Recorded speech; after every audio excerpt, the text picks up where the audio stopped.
अस्सलाम वालेकुम। Welcome to my channel voice over by Amna Shah. I hope कि आप खुश होंगे।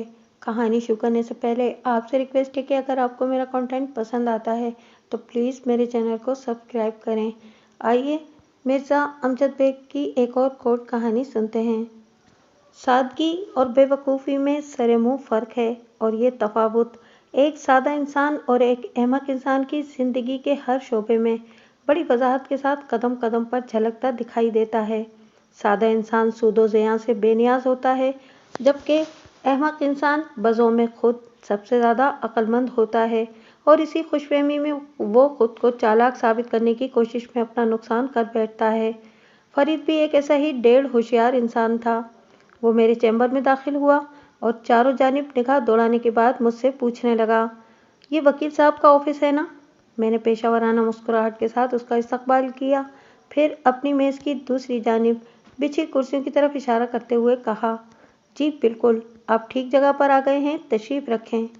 उसने तसल्ली करने वाले अंदाज में एक मरतबा फिर मेरे चैम्बर का जायज़ा लिया और थोड़ी हिचकिचाहट के बाद वो एक कुर्सी खींचकर उस पर टिक गया और बोला, आप वकील साहब हैं? जी हाँ, मैंने इस बात में गर्दन हिलाते हुए जवाब दिया। फरमाएं, मैं आपकी क्या खिदमत कर सकता हूँ? मैंने चंद लम्हे पहले से तशरीफ़ रखने के लिए कहा था। वो कुर्सी पर तकरीबन टिका हुआ बैठा था। जनाब, मुझे आपसे एक बहुत ज़रूरी काम है, वो राजदाराना अंदाज में बोला। मेरा नाम फरीद अहमद है। मेरे पास लोग अपने ज़रूरी काम ही से आते हैं फरीद साहब, मैंने उसकी आंखों में देखते हुए कहा। आप हुक्म करें। वो मुतज़ब्ज़ब अंदाज में मुझे देखता चला गया। पहली नज़र में वो मुझे एक कन्फ्यूज शख्स लगा था। मेरे पास पहुंचने से पहले मेरी सेक्रेटरी से यकीनन इसकी बात हुई होगी, जिसके बाद ऐसी किसी तस्दीक की ज़रूरत बाकी नहीं रह जाती कि ये किसी वकील का ऑफिस है और क्या वो किसी वकील से बात कर रहा है। लेकिन उसने अपनी तसल्ली की खातिर मुझसे ये तमाम सवालात किए थे। बहरहाल मेरे इस्तफसार पर वो थोड़ा सा आगे को झुका और सरसराती हुई आवाज़ में बोला, मुझे आपसे एक सर्टिफिकेट बनवाना है। वो पहले ही कुर्सी के कगार पर टिका हुआ था। इसके आगे झुकने पर मेरे जहन में यह खदशा पैदा हुआ कि कहीं वो मुंह के बल मेरी मेज़ पर ना आ रहे। ताहम खैरियत गुजरी और वो अपनी पोजीशन पर जमा बैठा रहा। मैंने पूछा, किस नौइयत का सर्टिफिकेट? गार्जियन सर्टिफिकेट, उसने जवाब दिया। कैसी गार्जियनशिप? वो जनाब, बात दरअसल ये है कि मेरी बीवी का इंतकाल हो गया है, वो वजाहत करते हुए बोला, और मुझे बच्चों के लिए गार्जियन सर्टिफिकेट चाहिए। किसके बच्चों के लिए? मैंने उलझनज़दा नज़र से उसकी तरफ देखा। शायद वो मेरे सवाल को समझ नहीं पाया। जल्दी से बोला, बच्चे नहीं जनाब, बच्चियाँ। मेरी 4 बेटियाँ हैं। कुछ अरसे पहले मेरी बीवी का इंतकाल हो गया है। ये चारों बेटियाँ आप ही की हैं ना? जी अल्हम्दुलिल्लाह, वो बड़े एतमाद से बोला। वो मेरी सगी बेटियाँ हैं। जब आप इन चारों के बाप हैं तो फिर आपको इनके लिए गार्जियन सर्टिफिकेट की क्या ज़रूरत है? वो आपकी सगी औलाद हैं, आप इनके सगे बाप हैं। बात ख़त्म? बात ख़त्म नहीं हो पा रही जनाब, वो बेचारगी से बोला। लगभग 1 साल पहले मेरी बीवी नफीसा का इंतकाल हो गया था। नफीसा के नाम पर कुछ जायदाद थी जो मैंने इसकी ज़िंदगी में फ़रोख्त करके रकम को बैंक में रखवा दिया था। लेकिन जब नफीसा का इंतकाल हुआ तो उसके छोटे भाई ने मुझ पर केस कर दिया, लिहाजा बैंक वालों ने इस अकाउंट को फ्रीज कर दिया है। वकील मेरा केस लड़ रहा है, लेकिन अभी तक मेरा मसला हल नहीं हुआ। अब वकील ने मुझसे कहा है कि तुम कराची से बच्चियों का गार्जियन सर्टिफिकेट बनवा कर ले आओ, फिर मैं मामले को आगे बढ़ाता हूँ। कराची से गार्जियन सर्टिफिकेट बनवाने का क्या मतलब हुआ? मैंने सवालिया नज़र से उसकी तरफ देखा। बात कुछ समझ में नहीं आई फरीद साहब। इस रोज़ मेरे ऑफिस में ज़्यादा रश नहीं था, इसीलिए फरीद को बासानी मुझ तक रसाई हासिल हो गई थी। मैं भी एक तरह से फारिग ही बैठा हुआ था, इसलिए फरीद की बेतुकी बात को भी तवज्जो से सुनने लगा। मैं कराची में रहता हूँ ना, और मेरी बेटियाँ भी इधर ही हैं, उसने बताया। इसलिए वकील साहब ने कहा है कि कराची ही से गार्जियन सर्टिफिकेट बनवा कर लाओ। आपका वकील कराची में नहीं होता? मैंने पूछा। नहीं जनाब, वो तो हैदराबाद में है। और केस कहाँ पर है? वो भी हैदराबाद की अदालत में है, उसने बताया। आपकी मरहूमा बीवी की जायदाद कराची में थी या हैदराबाद में? मैंने उसके मामले में दिलचस्पी लेते हुए सवाल किया। जी, वो फ्लैट तो कराची में था, उसने जवाब दिया। मज़कूरा फ्लैट आपने कितने में फ़रोख्त किया था? मैंने रफ पैड और कलम संभालते हुए पूछा। 3 लाख रुपए में। यहाँ से लगभग 30 साल पहले का वाक़या है। फरीद के बयान के मुताबिक नफीसा का फ्लैट कराची के इलाके शू मार्केट में था। आज के हिसाब से मज़कूरा फ्लैट की मालियत 30 लाख से कम नहीं होना चाहिए। मैंने पूछा, फरीद साहब, आपने फ्लैट की फरोख्त से हासिल होने वाली 3 लाख की रकम हैदराबाद के किसी बैंक में क्यों जमा कराई थी? आप समझे नहीं जनाब, वो जल्दी से बोला। वो रकम तो मैंने नफीसा के अकाउंट में जमा कराई थी और ये बैंक कराची में है। फरीद अहमद की उम्र 45 के करीब थी। इसकी रंगत गंदुमी और सर के बाल घुंघराले थे। वो दरमियानी कामत और एकेरे बदन का मालिक था। अब तक इससे होने वाली गुफ्तगू के नतीजे में मुझे ये समझने में कोई दिक्कत महसूस नहीं हुई कि वो या तो इंतहाई सादा इंसान था या फिर बेपनाह बेवकूफ़। बहरहाल मैंने इसकी बात के जवाब में कहा, 3 लाख की रकम कराची के किसी बैंक में पड़ी है। आपकी बीवी का इंतकाल कराची में हुआ, लेकिन आपके साले साहब ने हैदराबाद की किसी अदालत में आपके खिलाफ मुकदमा दायर करके बैंक में मौजूद 3 लाख की रकम को फ्रीज करवा दिया है और इस रकम को अपना या अपनी बेटियों का हक साबित करने के लिए आपको बच्चियों की गार्जियनशिप का सर्टिफिकेट चाहिए। जी जी जी, वो एक इत्मीनान भरी सांस खारिज करते हुए बोला। अब आप सारी बात समझ गए हैं। ठीक कहा आपने, मैंने सुमाइनी अंदाज में कहा। मैं तो समझ ही गया हूँ सारे मामले को, लेकिन मुश्किल ये है कि आपको समझा नहीं पाऊंगा, लिहाजा हम गार्जियन सर्टिफिकेट पर आ जाते हैं। क्या मतलब है आपका? वो अजीब सी नज़र से मुझे देखते हुए बोला। आप मुझे क्या नहीं समझा सकते? मैंने इसकी आंखों में देखते हुए पूछा। आपको सिर्फ गार्जियन सर्टिफिकेट बनवाना है या अपने केस पर भी कुछ रोशनी डलवाना है? मेरा केस तो उधर हैदराबाद में वकील साहब लड़ रहे हैं ना, वो बड़े फखर से बोला। बस आप मुझे गार्जियन सर्टिफिकेट बना दें। जब वो खुद अपने मामले में कोई दिलचस्पी नहीं ले रहा था तो मैंने भी इसे फारिग करने की गर्ज से कह दिया, आप अपनी चारों बेटियों के बाप हैं, लिहाजा अज़रुए कानून आपको किसी गार्जियन सर्टिफिकेट की ज़रूरत नहीं। गार्जियन का मतलब है कि वालिद या वालदा के अलावा बच्चों का किसी और शख्स की कस्टडी में होना, जैसे चचा, मामू, ताया या कोई और। जनाब, मैं तो कानूनी मामलात को जानता ही नहीं हूँ, वो माजूर से लहजे में बोला। मेरे वकील ने मुझसे जो कहा वो मैंने आपको बता दिया। क्या आप मुझे इस किस्म का कोई सर्टिफिकेट बनाकर दे सकते हैं? सर्टिफिकेट तो बन जाएगा, ये कोई मसला नहीं है, मैंने साफ गोई का मुजाहरा करते हुए कहा। मैं तो आपको हकीकत से आगाह करना चाहता था, बाकी जैसी आपकी मर्जी। वालिदैन का बतौर गार्जियन का तस्वुर या तो अमेरिका में है या बाज़ यूरोपीय ममालिक में, जहाँ कानूनी लिहाज से वालिदैन को भी अपनी औलाद का गार्जियन या केयर टेकर समझा जाता है। खैर, मैंने लम्हाती तवक्कुफ करके गहरी सांस खारिज की, फिर अपनी बात मुकम्मल करते हुए कहा, एक गार्जियन के इशू का क्या रोना? आपका तो पूरा केस ही चूचू का मुरब्बा है। 3 लाख की रकम कराची के बैंक में पड़ी है और मुकदमा हैदराबाद की अदालत में। वो मेरी बात को सुनी अनसुनी करते हुए मुझसे बोला, जनाब, इस सर्टिफिकेट पर कितना खर्चा आएगा? देखें फरीद साहब, मैंने साफ गोई का मुजाहरा करते हुए कहा, मैं इस नौइयत के छोटे मोटे काम नहीं करता। अब मगर आपकी परेशानी के पेश नज़र मैं आपको आपका मतलूबा सर्टिफिकेट बना देता हूँ। बात के इख्तिताम पर मैंने इसे इस काम का एक नॉर्मल सा मुआवजा भी बता दिया। वो मुआवजे की रकम का सुनकर इस तरह उछला जैसे इसका हाथ बिजली के नंगे तार को छू गया हो। फिर वो मिन्नतरेज लहजे में बोला, जनाब, आप तो बहुत ज़्यादा पैसे बता रहे हैं। मैं गरीब इंसान हूँ और ऊपर से मुसीबत ज़दा भी। आप कुछ रियायत कर दें तो मेहरबानी होगी। मैंने आपकी मुसीबत का एहसास करते हुए ही ये पैसे बताए हैं, जो कि महज स्टाम्प पेपर और स्टेशनरी का खर्चा है। मैंने कहा, अगर मैंने इसके अंदर अपनी फीस भी लगा दी होती तो आप अब तक बेहोश हो चुके होते।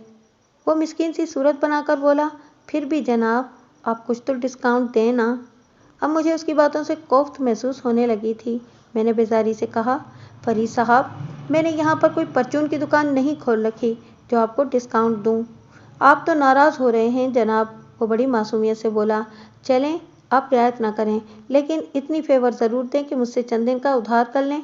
मैं बहुत जल्द इस सर्टिफिकेट के पैसे आपको दे जाऊंगा। फरीद अहमद के रवैये ने मेरी कोफ्त को झुंझुलाहट में बदल दिया। मैंने तंजिया लहजे में इससे पूछा, क्या हैदराबाद में जो वकील साहब आपका केस लड़ रहे हैं, इनके साथ भी आप कर्ज उधार या डिस्काउंट का मामला चला रहे हैं? नहीं जनाब, वो तो बहुत होशियार बंदा है, वो बुरा सा मुंह बनाते हुए बोला। मैंने तुर्श अंदाज में पूछा, तो क्या मैं आपको बेवकूफ़ दिखाई देता हूँ? ये बात नहीं है जनाब, वो मेरे लहजे में मौजूद खफगी को महसूस करके माजरत खाना अंदाज में बोला। इस वकील ने तो पिछले 1 साल में मुझे बिल्कुल ही खाली कर दिया है। वो तो पैसे के बगैर बात ही नहीं करता। वो रोज़े अव्वल से आपको बेवकूफ़ बना रहा है, मैंने उसके कानों के कीड़े झाड़ते हुए कहा, और रोज़े आखिर तक वो आपको उल्लू ही बनाता रहेगा। मुझे नहीं मालूम कि आपके साले ने हैदराबाद में आप पर किस किस्म का मुकदमा कर रखा है, लेकिन ये मुमकिन नहीं है कि वहाँ की किसी अदालत में दायर मुकदमे के असर से आपकी बीवी का अकाउंट फ्रीज हो जाए और आपको अपनी सगी औलाद का बाप साबित करने के लिए गार्जियन सर्टिफिकेट की ज़रूरत पेश आए। इस मामले में शुरू से आखिर तक कोई ज़बरदस्त नोयत का घपला है। बहरहाल मैं सरेदस्त आपको एक मशवरा दे सकता हूँ, और वो भी बिल्कुल मुफ्त। इसकी आंखों में अजीब सी चमक नमूदार हुई।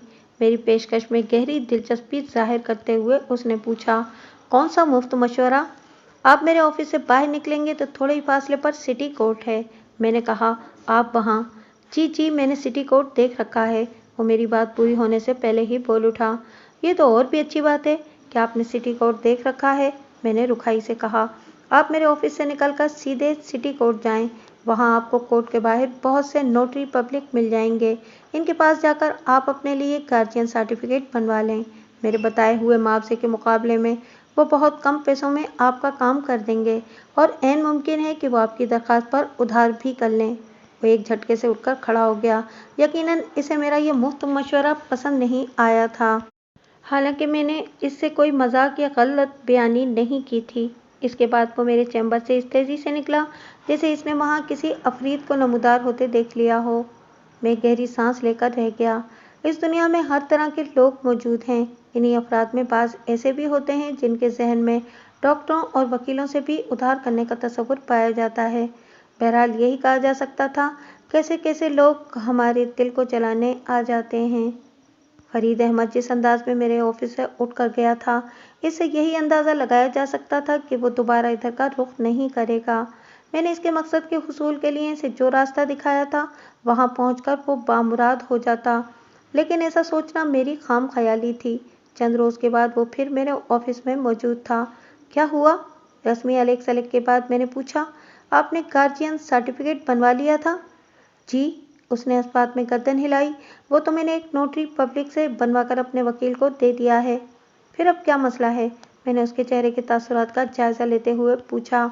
आप काफ़ी परेशान दिखाई दे रहे हैं।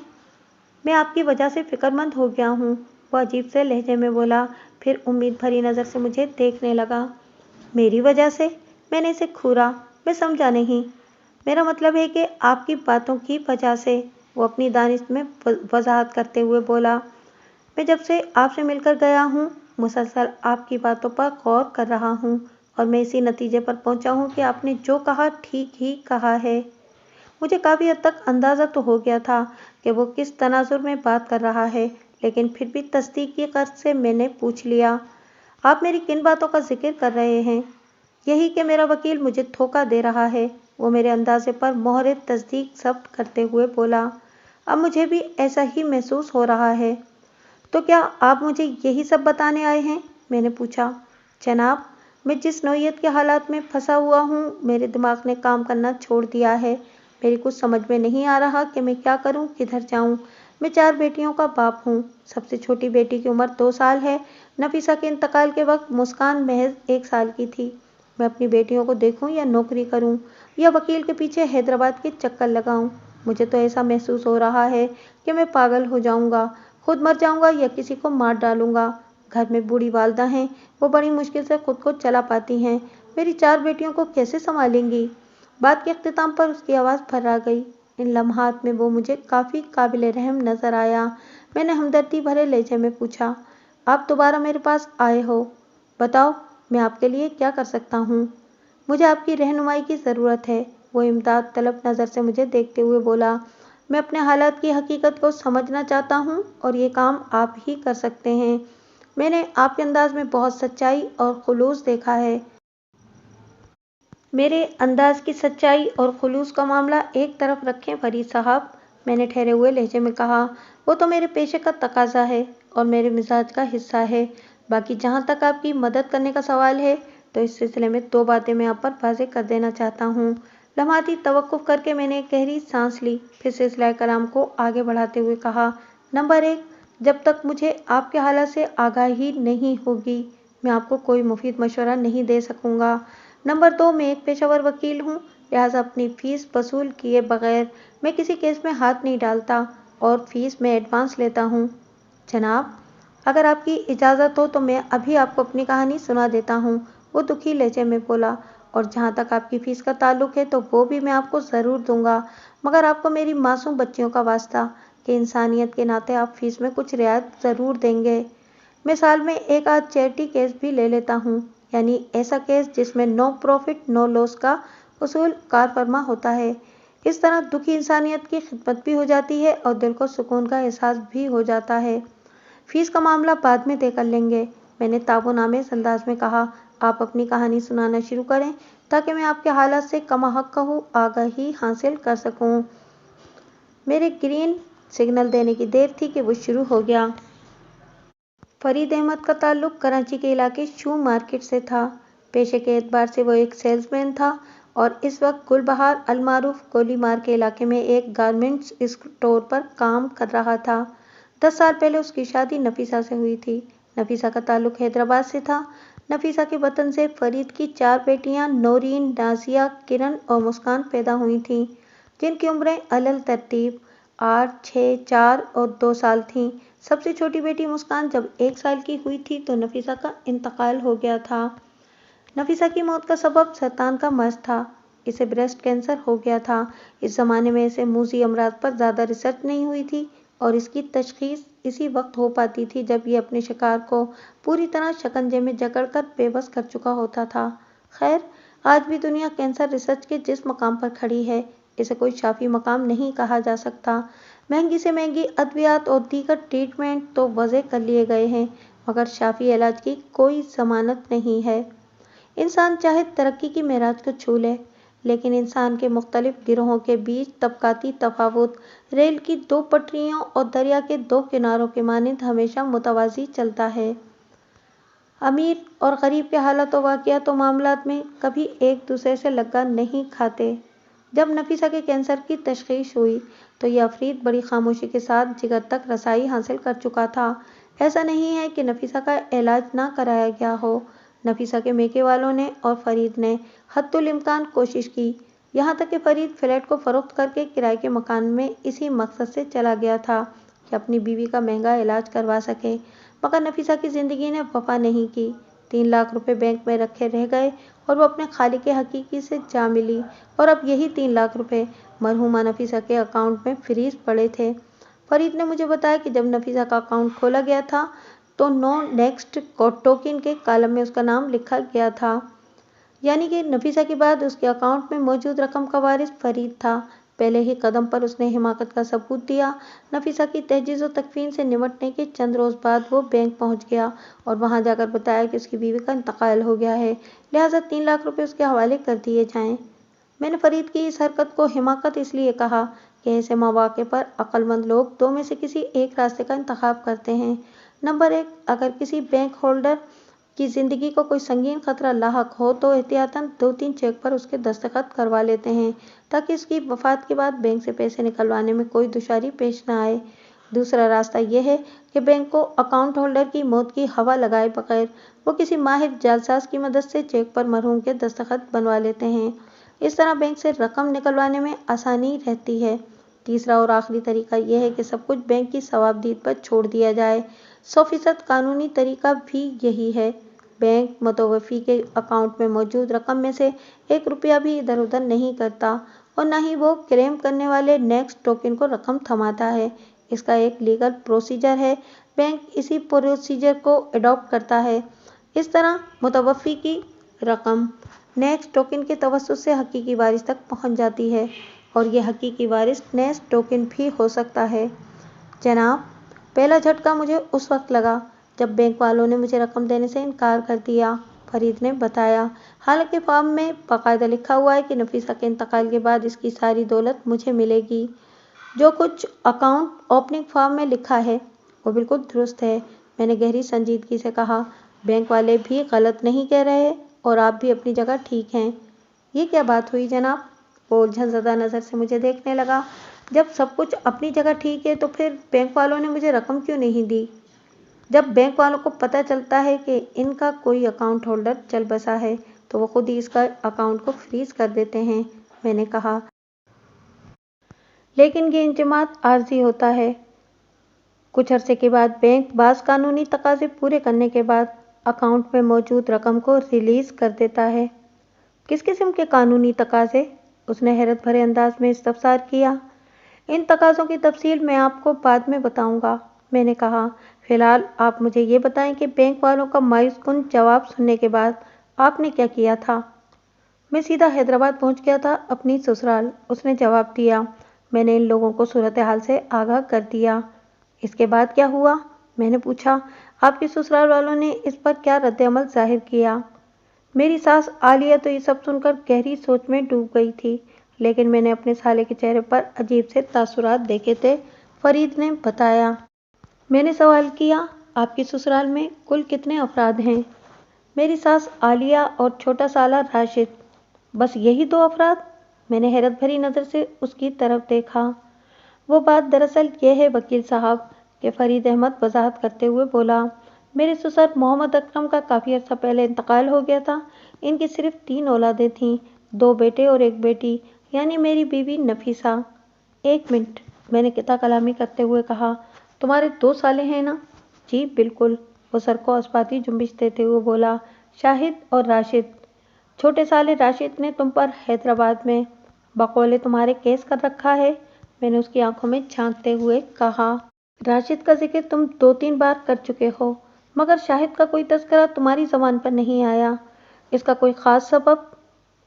جی، اس کی ایک خاص وجہ ہے، وہ اس بات میں گردن ہلاتے ہوئے بولا۔ میرا بڑا سالہ شاہد ایک بھلا مانس اور شریف النفس انسان ہے۔ وہ راشد سے بالکل مختلف مزاج کا مالک ہے۔ شاہد سے مجھے کبھی کوئی شکایت نہیں رہی، بلکہ اس مقدمے والے معاملے میں بھی شاہد نے کبھی کوئی دلچسپی نہیں لی۔ وہ شادی شدہ ہے اور اپنی بیوی بچوں کے ساتھ سکھر میں رہتا ہے۔ وہ بالکل الگ تھلگ زندگی گزار رہا ہے۔ فرید نے مجھے بتایا کہ شاہد نفیسہ مرحومہ سے 2-3 سال بڑا ہے۔ اس کی شادی 15 سال پہلے سلمیٰ نامی ایک عورت سے ہوئی تھی۔ سلمیٰ سے شاہد کی 2 اولادیں ہیں، 13 سالہ ریحان اور 10 سالہ فوزیہ۔ شاہد کی والدہ عالیہ ایک تیز ترار عورت تھی، لہٰذا سلمیٰ کی اپنے ساس کے ساتھ بن نہ سکی۔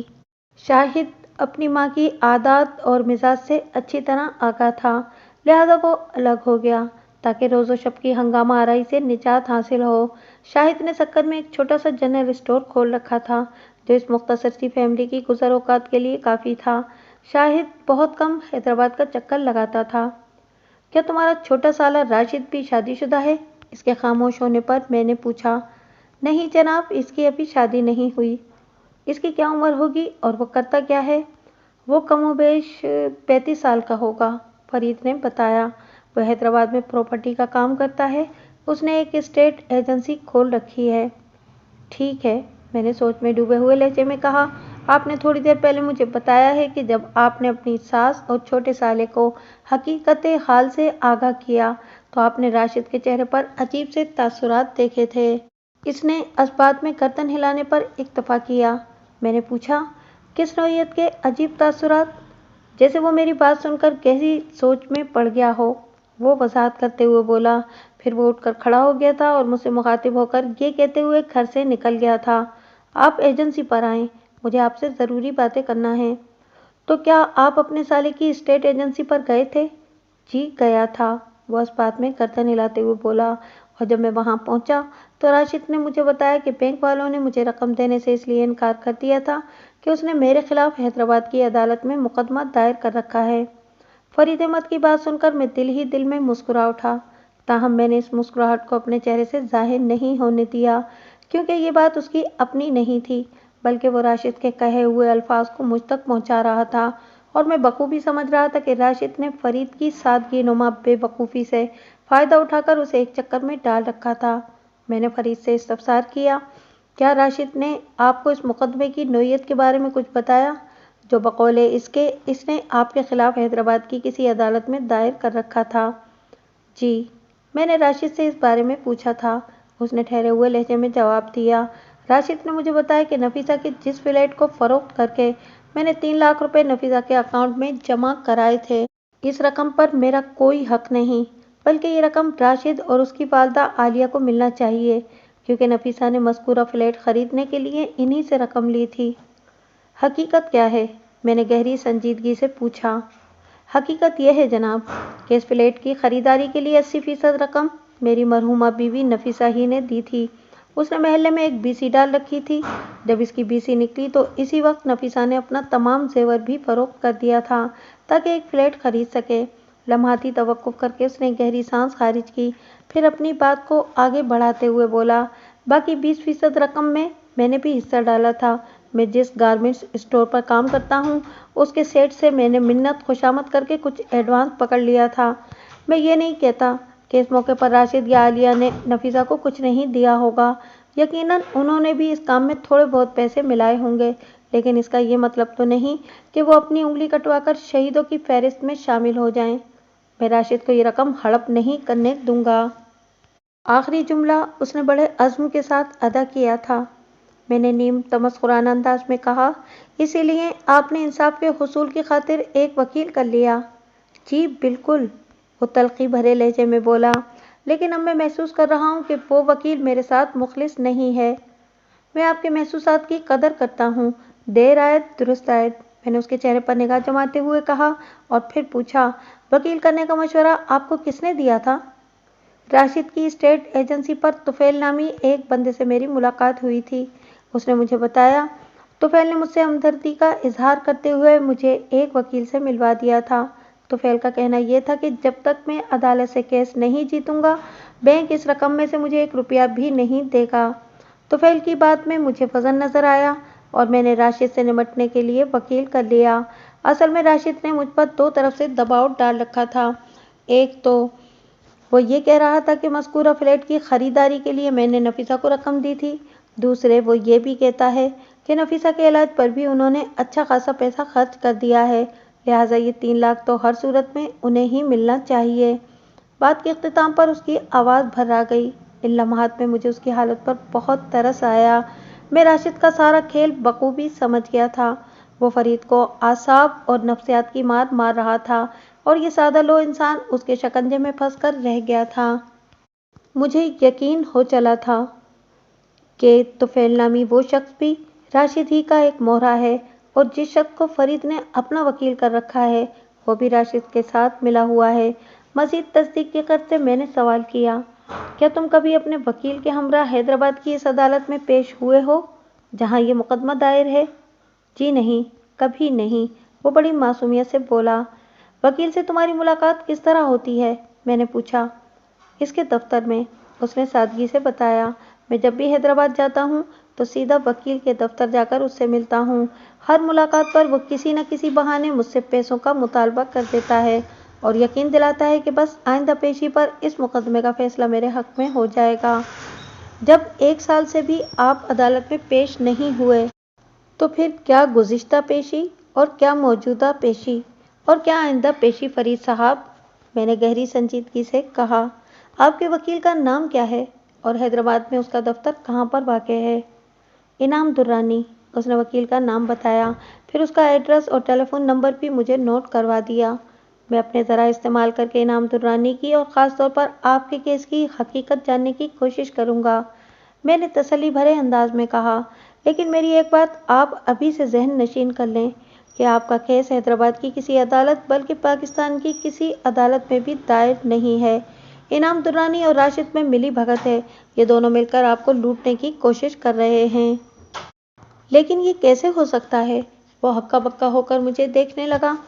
اگر میرے خلاف راشد نے کوئی مقدمہ دائر ہی نہیں کر رکھا تو پھر بینک والوں نے 3 لاکھ کی رقم کیوں فریز کر دی؟ انعام درانی کس مقدمے میں میرے لیے وکیل صفائی کا کردار ادا کر رہا ہے؟ آپ نے کہا کہ انعام درانی اور راشد دونوں مل کر مجھے لوٹ رہے ہیں۔ یہ ٹھیک ہے کہ انعام درانی گاہے بگاہے مجھ سے پیسے لیتا رہتا ہے، مگر یہ بات میری سمجھ میں نہیں آئی کہ راشد مجھے کس طرح لوٹ رہا ہے۔ آپ نے ایک ہی سانس میں بہت سارے سوالات کر ڈالے ہیں۔ خیر، میں آپ کے ہر سوال کا جواب دوں گا مگر الگ الگ سانس میں۔ چند لمحات کا توقف کر کے میں نے گہری نظر سے فرید کے چہرے پر نمودار ہونے والے تاثرات کا جائزہ لیا، پھر سلسلہ کلام کو آگے بڑھاتے ہوئے کہا، جہاں تک بینک والوں کا مرحومہ نفیسہ کے اکاؤنٹ میں موجود 3 لاکھ کی رقم کو فریز کرنے کا معاملہ ہے تو اس کا کہیں بھی دائر کسی مقدمے سے کوئی تعلق واسطہ نہیں ہے۔ आपने आबेल मुझे मार के मुस्ताक खुद बैंक जाकर उन्हें बता दिया कि आपकी बीवी का इंतकाल हो गया है, लिहाजा उन्होंने बैंककारी के कवानीन के मुताबिक आपकी मरहुमा बीवी का अकाउंट मुंजमद कर दिया, जो अब एक मखसूस लीगल प्रोसीजर के बाद ही रिलीज हो सकेगा। ये तो हो गया आपके पहले सवाल का जवाब। आपके दूसरे सवाल का जवाब ये है कि लम्हाती तवक्कुफ करके मैंने एक बोझल सांस खारिज की, फिर अपनी बात को मुकम्मल करते हुए कहा, इनाम दुरानी किसी भी मुकदमे में आपके लिए वकील सफाई का किरदार अदा नहीं कर रहा। वो महज आपको उल्लू बना रहा है ताकि हर मुलाकात पर एक नई कहानी सुनाकर वो आपसे कुछ रकम ऐंठ सके।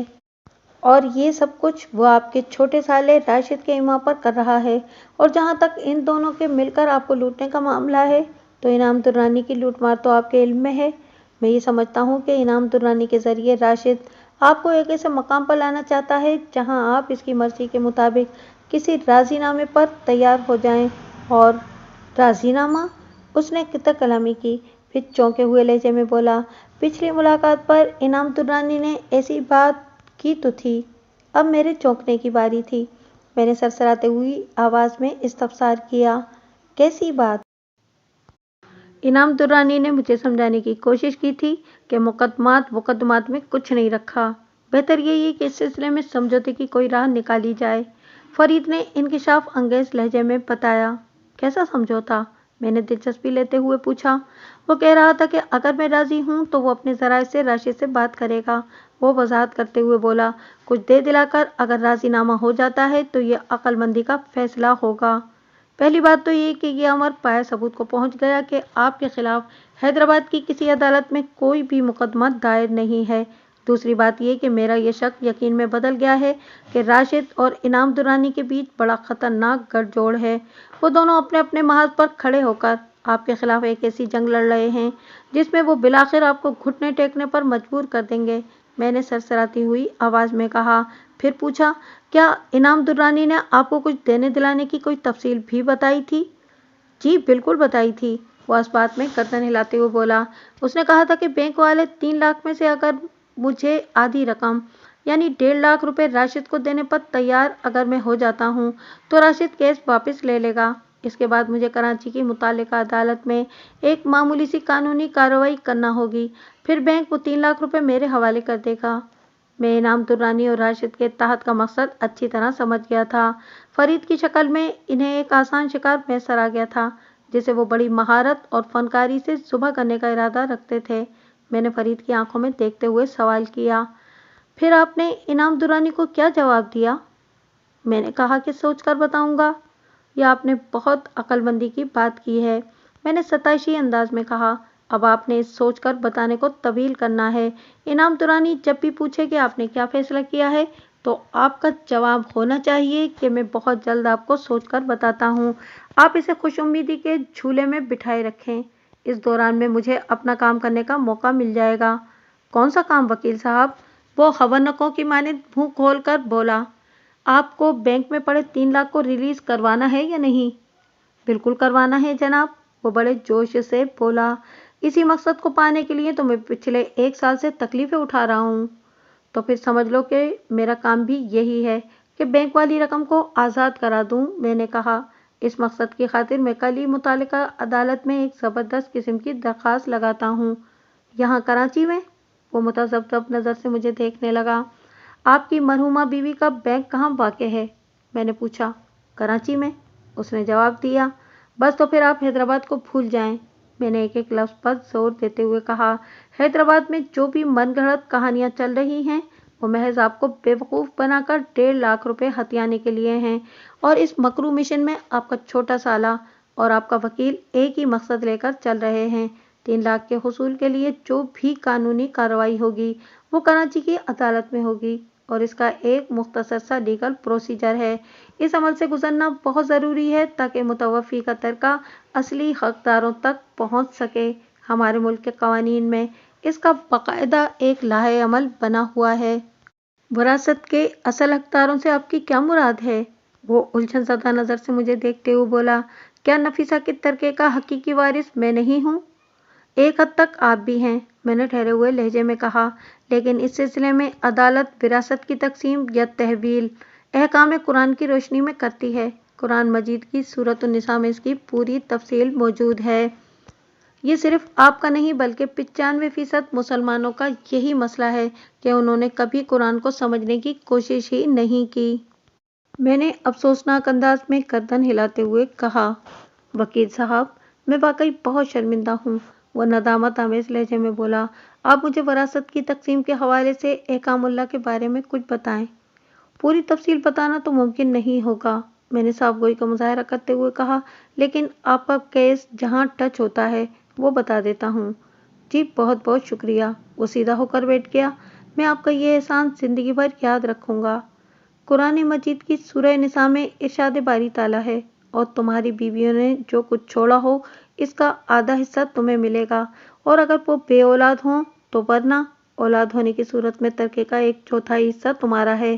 یہ تقسیم وصیت کی تعمیل کے بعد جو متوفی نے کر رکھی ہو اور اس قرض کی ادائیگی کے بعد جو اس کے ذمہ ہو کی جائے گی۔ میں نے اسے بتایا، اور اس کے برعکس اگر آپ کا انتقال ہو جاتا ہے تو ارشاد باری تعالیٰ کے مطابق چاہے تمہاری ایک بیوی ہو یا ایک سے زیادہ بیویاں ہوں، جو تمہارے ترکے میں مجموعی طور پر 1/4 کی حقدار ہوں گی اگر تم بے اولاد ہو تو، ورنہ صاحب اولاد ہونے کی صورت میں ان کا حصہ مجموعی طور پر 8واں ہوگا، اور یہ تقسیم اس وصیت کی تعمیل کے بعد کی جائے گی جو تم نے کر رکھی ہوگی، اور اس قرض کو ادا کرنے کے بعد جو تم نے لے رکھا ہو۔ سبحان اللہ! وہ جھوم اٹھا، اللہ تعالیٰ نے کتنی آسانی سے سب کچھ سمجھا دیا ہے۔ اللہ تعالیٰ کے کام ایسے ہی ہیں، وہ اپنے بندوں کے لیے آسانیاں فراہم کرتا ہے اگر کوئی سمجھنا چاہے تو۔ میں نے معنی خیز انداز میں کہا، اللہ یقیناً سب حقیقتوں سے واقف ہے اور ساری مصلحتوں کا جاننے والا ہے۔ بے شک، وہ ٹھوس لہجے میں بولا، اور پھر پوچھا، بیوی کی وراثت کی تقسیم کا مسئلہ تو میری سمجھ میں آ گیا۔ یہ بتائیں کہ کیا شوہر کے ترکے میں بیوی بچوں کے علاوہ اس کے والدین یا بہن بھائی کا حصہ بھی ہوتا ہے؟ ایک بات ذہن میں رکھ لیں کہ تقسیم وراثت کی کسی بھی صورت میں اولاد کے حوالے سے مرد کا حصہ 2 عورتوں کے برابر ہے، میں نے کہا، اور اگر میت کی وارث 2 یا 2 سے زیادہ لڑکیاں ہوں تو انہیں کل ترکے کا 2/3 دیا جائے گا، اور اگر صرف ایک ہی لڑکی ہو تو اسے کل ترکے کا نصف دیا جائے گا، اور اگر میت صاحب اولاد ہو تو اس کے والدین میں سے ہر ایک کو کل ترکے کا 6واں حصہ ملے گا، یعنی ماں کا بھی 6واں حصہ اور باپ کا بھی 6واں حصہ۔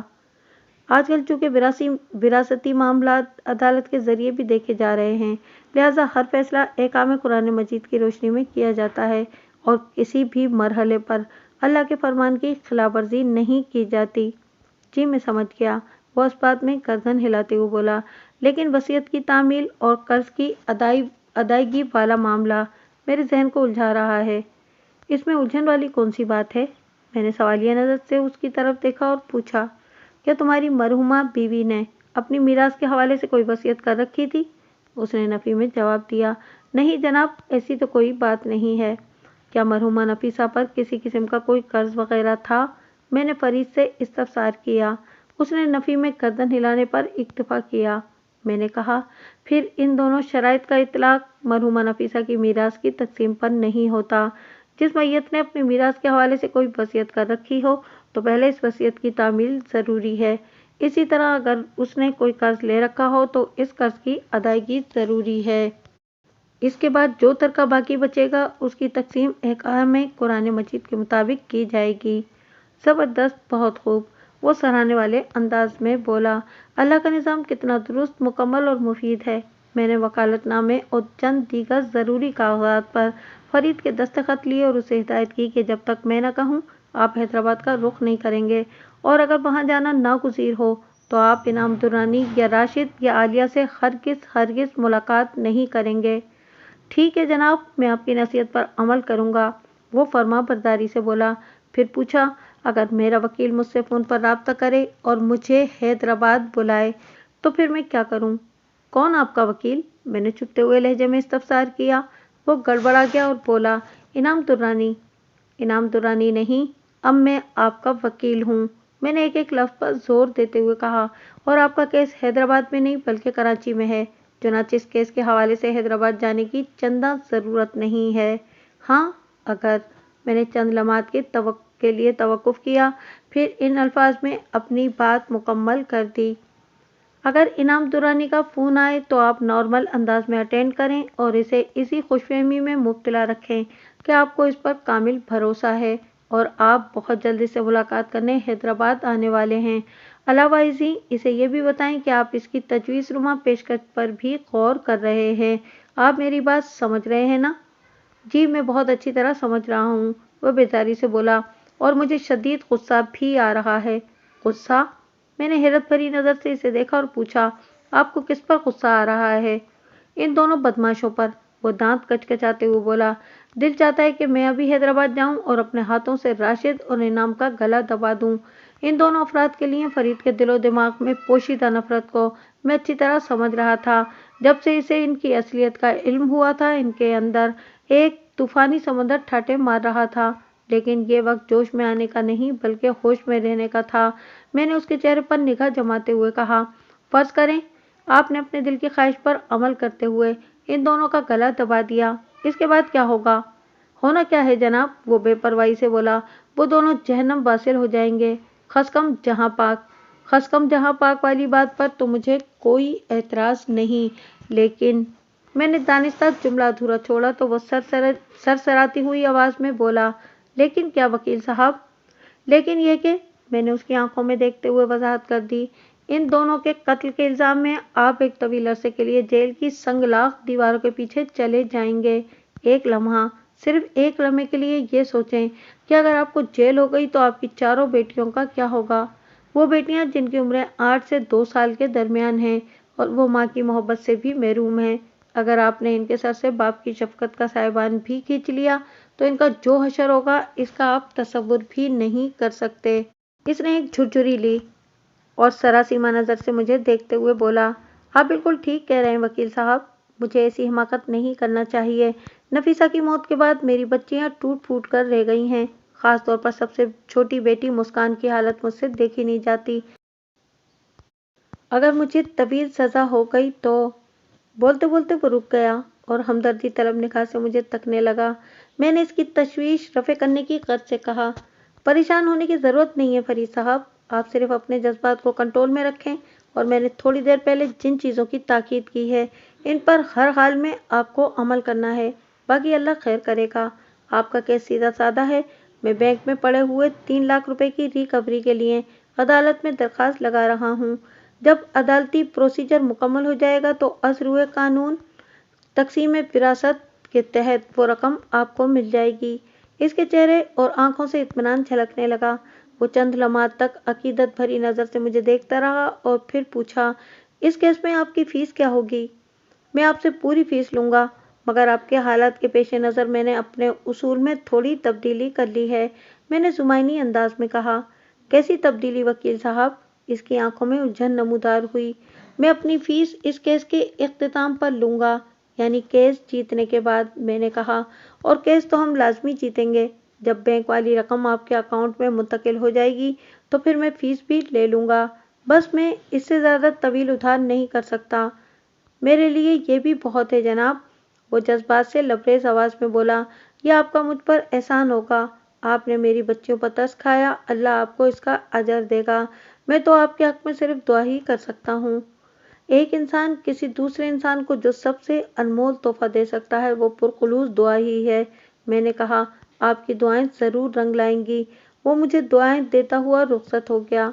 सच्ची बात यह है कि मैंने शुरू ही में तय कर लिया था कि फरीद का केस मैं फ़ीस वसूल किए बगैर ही लड़ूंगा और मैं ऐसा ही करने वाला था।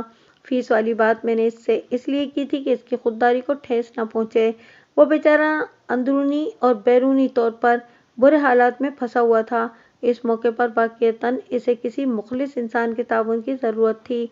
मीरास की तकसीम के मामलात को लोग उमूमन घर ही में तय कर लिया करते हैं, लेकिन अगर मैयत अपने पीछे कोई छोटी या बड़ी रकम छोड़ जाए और ये रकम किसी बैंक में पड़ी हो तो फिर अदालत से रिजू किए बगैर मज़कूरा रकम को वागुज़ार नहीं कराया जा सकता। बैंक को तो जैसे ही खबर होती है कि इसका अकाउंट होल्डर चल बसा, वो पहली फुर्सत में इस अकाउंट को फ्रीज कर देता है। तब ऐसी रकम की वसूलियाबी के लिए एक मखसूस अदालती प्रोसीजर करना पड़ता है और अदालत कुरान करीम में मौजूद खुदाई अहकामात की रोशनी में फैसला करती है। इस मकसद के लिए अदालत में एक खास शोबा होता है जो किसी सेशन जज या मजिस्ट्रेट की निगरानी में इस नौइयत के मामलात को देखता है। किसी मैयत की बैंक में रखी गई रकम को वागुजार कराने के लिए शोबे में दरखास्त दी जाती है। जज या मजिस्ट्रेट, जो कि ओहदे के लिहाज से नाजिर कहलाता है, इसका अपना एक अदालती अकाउंट होता है। नाजिर अपने कानूनी इख्तियारात इस्तेमाल करके बैंक में मौजूद रकम को अपने अकाउंट में ट्रांसफ़र कराता है। इसके बाद मज़कूरा वरासत से मुतालिक तमाम हकदारों को अपने पास बुलाता है और अज़रुए कानून ने विरासत व हकदार का हिस्सा उसके हवाले कर देता है। इस सिलसिले में ज़रूरी कागजी कार्रवाई भी की जाती है ताकि सनद रहे और बवक्त ज़रूरत काम आए। अगले रोज़ मैंने अपनी वकालत में फरीद अहमद की जानिब से नाजिर की अदालत में एक दरख्वास्त लगा दी। चंद ही रोज़ में अदालत ने तमाम मुतालिका अफराद को अदालत में हाजिर होने का हुक्म दे दिया। इस नौइयत के मुकदमात ज़्यादा तवालत का शिकार नहीं होते। मुझे उम्मीद थी कि 2 या 3 पेशियों में नाजिर इस काम को बतरीके एहसन निपटा देगा। मैंने फरीद अहमद के मामले को बड़े मौसर अंदाज में पेश किया था। 3 लाख की रकम का केस नाजिर की अदालत में चल रहा था। इस दौरान में एक रोज़ फरीद अहमद मेरे पास आया। मैंने फ़ौरन इसे अपने चैम्बर में बुला लिया। इसके चेहरे पर तज़ब्ज़ुब के तासुरात देखकर मैंने पूछा, सब खैरियत तो है? मेरे सवाल का जवाब देने के बाद उल्टा उसने मुझसे इस्तफसार किया, वकील साहब, मैं ये केस जीत जाऊंगा ना? मतलब 3 लाख की रकम मुझे मिल जाएगी ना? अदालत की अब तक की कार्रवाई आपके सामने है, मैंने तसल्ली भरे अंदाज में कहा। एक आध पेशी में ये केस निबट जाएगा। अदालत आपका हिस्सा आपके हवाले कर देगी और आपकी बेटियों के हिस्से की रकम को फिक्स डिपॉजिट करके आपको इसका निगरान मुकर्रर कर देगी। फिर जैसे जैसे आपकी बेटियां सने बलूगत को पहुंचती जाएंगी, इनका हिस्सा इनके हवाले किया जाता रहेगा। इस दौरान में फिक्स डिपॉजिट से जो मुनाफा हासिल होगा, इसे आप अपनी बेटियों की निगहदाश्त पर खर्च करने के मजाज होंगे। ये सारी बातें मैं आपको पहले भी 2-3 बार समझा चुका हूँ। जी, आपकी बातें मुझे अच्छी तरह याद हैं, वो उलझन ज़दा आवाज़ में बोला। मैंने पूछा, फिर क्या परेशानी है? आप चेहरे से खासे फिक्रमंद दिखाई देते हैं। लम्हाती तज़ब्ज़ुब के बाद उसने पूछा, क्या मैं इस बात का इत्मीनान रखूं कि उधर हैदराबाद में राशिद ने कोई मुकदमा दायर नहीं कर रखा? फरीद के इस अहमकाना सवाल पर मुझे गुस्सा तो बहुत आया, लेकिन मैंने गुस्से का इजहार किया और न ही इसे अहमक का अवार्ड दिया। मैंने उसकी आंखों में देखते हुए पूछा, क्या आपको इस बात में कोई शक है कि कराची की एक अदालत में मेरी वकालत के साथ आपका मुकदमा चल रहा है? कोई शक नहीं जनाब, वो नफ़ी में गर्दन हिलाते हुए बोला। मैं तो खुद अपनी बेटियों के हमरा नाजिर की अदालत में पेश हो चुका हूँ। तो आपको ऐसा लगता है कि नाजिर की अदालत में अब तक जो कानूनी कार्रवाई हुई है वो कोई भयानक मजाक है, एक धोखा है, एक शराब है? मैंने कदरे तलखी भरे अंदाज में सवाल किया। हरगिज़ नहीं वकील साहब, वो खिजालत आमेज अंदाज में बोला। यहाँ की सारी अदालती कार्रवाई मेरे इल्म में है। मैं जानता हूँ कि मरहुमा नफीसा के अकाउंट वाले 3 लाख रुपए नाजिर के अकाउंट में मुंतकिल हो चुके हैं। तो फिर सवाल क्या है, मसला क्या है? इसकी बात ख़त्म होने से पहले ही मैंने सवाल दाग दिया। जब सारे हकाइक आपके सामने हैं तो फिर आप इतने फिक्रमंद क्यों हो रहे हैं? अव्वल तो हैदराबाद में राशिद ने आपके खिलाफ किसी किस्म का कोई मुकदमा दायर नहीं कर रखा। दोयम, अगर बाफर्ज मुहाल ऐसा कुछ है भी तो आपकी भला से। अगर राशिद ने अपनी मरहूमा बहन के 3 लाख रुपए को किसी भी अदालती कार्रवाई के जरिए फ्रीज कराया होता तो फिर आपकी दरख्वास्त पर नाजिर मुतहर्रिक ना हुआ होता और नाजिर के हुक्म पर बैंक ने 3 लाख रुपए नाजिर के अकाउंट में चुपचाप मुंतकिल न किए होते। इस वाज़े और सादा सी हकीकत को आपका जहन कबूल करने से क्यों कासिर है? मैं सब कुछ समझ रहा हूँ जनाब, वो अजीब से लहजे में बोला। लेकिन क्या? मैंने पूछा। कल इनाम दुरानी का फ़ोन आया था, उसने बताया। क्या कह रहा था वो फराडिया वकील? मैंने चुपते हुए अंदाज में सवाल किया। इनाम दुरानी के लिए मैंने फराडिया वकील के अल्फाज इसलिए इस्तेमाल किए हैं कि उसका किरदार आपके सामने है। वो राशिद के साथ मिलकर फरीद अहमद को ज़ुबा करने की तकदो में लगा हुआ था। मैंने अपने तौर पर भी इनाम दुरानी के बारे में अच्छी खासी तहकीक कर ली थी। हैदराबाद की अदालतों में इसकी शोहरत अच्छी नहीं थी। अपनी इसी नौइयत की गैर निसाबी सरगर्मियों के बाइस वो खासा बदनाम था। संजीदा और मोतबर वकला उसे मुंह नहीं लगाते थे। मैंने गुज़िश्ता चंद रोज़ की कोशिश से इनाम दुरानी के खिलाफ बाज़ ऐसे सबूत भी इकट्ठा कर लिए थे जो बवक्त ज़रूरत इसे नमूना इबरत बनाने के लिए इस्तेमाल किए जा सकते थे। इनाम दुरानी का शुमार उन नाम नेहाद वकला में होता था जो सारी ज़िंदगी नकल करके पास हुए होते हैं या फिर उन्होंने डिग्रियां खरीदी होती हैं। काली भेड़ें हर महकमे में मौजूद होती हैं। इनाम दुरानी हमारे पेशे की काली भेड़ था, ब्लैक शीप। इसने मुझे हैदराबाद बुलाया है, फरीद ने जवाब दिया। मैंने पूछा, वो आपको क्यों बुला रहा है? कह रहा था अगर मैंने राशिद के साथ मुसाहलत की कोशिश नहीं की तो अगली पेशी पर हैदराबाद की अदालत मेरे खिलाफ फैसला दे देगी। अदालत के इस फैसले के बाद मुझे 3 लाख की रकम से हाथ धोना पड़ेंगे। अभी तो राशिद 50-50 के फार्मूले पर अमल करने के लिए तैयार है, लेकिन अगर मैं इस डील के लिए राजी ना हुआ तो राशिद ने ऐसे सबूत अदालत में जमा करा रखे हैं जिनकी रोशनी में अदालत उसके हक में फैसला दे देगी और बैंक वाले 3 लाख राशिद को दे दिए जाएंगे। बकवास करता है इनाम दुरानी, मैंने फरीद के खामोश होने पर जहरखंद लहजे में कहा। अगर राशिद ने वाक़ईतन किसी अदालत में ऐसे सबूत जमा करा रखे हैं जो इस हकीकत को वाज़े करते हैं कि आपकी मरहूमा बीवी नफीसा ने माजी में वो फ्लैट राशिद या आलिया की दी हुई रकम से खरीदा था, तो फिर ये बाजी 100% राशिद के हाथ में है। इस सूरत हाल में वो आधी रकम आपको देने के लिए क्यों मरा जा रहा है? मैंने ये सवाल इनाम दुरानी से भी किया था, वो फखरिया लहजे में बोला। मैंने पूछा कि फिर उसने क्या जवाब दिया? वो कहता है कि राशिद को अपनी भांजियों का बहुत एहसास है, फरीद ने बताया। इसी नेक मकसद के लिए वो आधी रकम पर समझौता करने को तैयार है ताकि इसे भी कुछ रकम मिल जाए और मेरी बेटियों की भी हक तलफी न हो। बकवास पर बकवास, आपका वकील दरोगोए आजम है, मैंने तंजिया लहजे में कहा। जनाब, मेरे वकील तो आप हैं, वो बड़ी मासूमियत से बोला। मेरा मतलब है कि आपका साबिक वकील इनाम दुरानी, मैंने तस्दीक करते हुए कहा।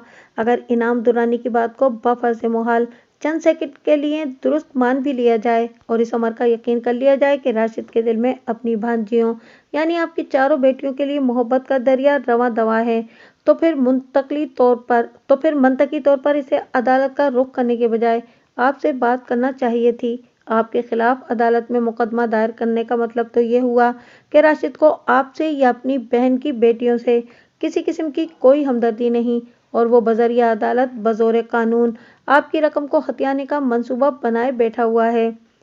जी, मुझे आपकी बात पर पूरा भरोसा है वकील साहब, वो बड़े एतमाद से बोला। मैंने पूछा कि आपने इनाम दुरानी को क्या जवाब दिया है?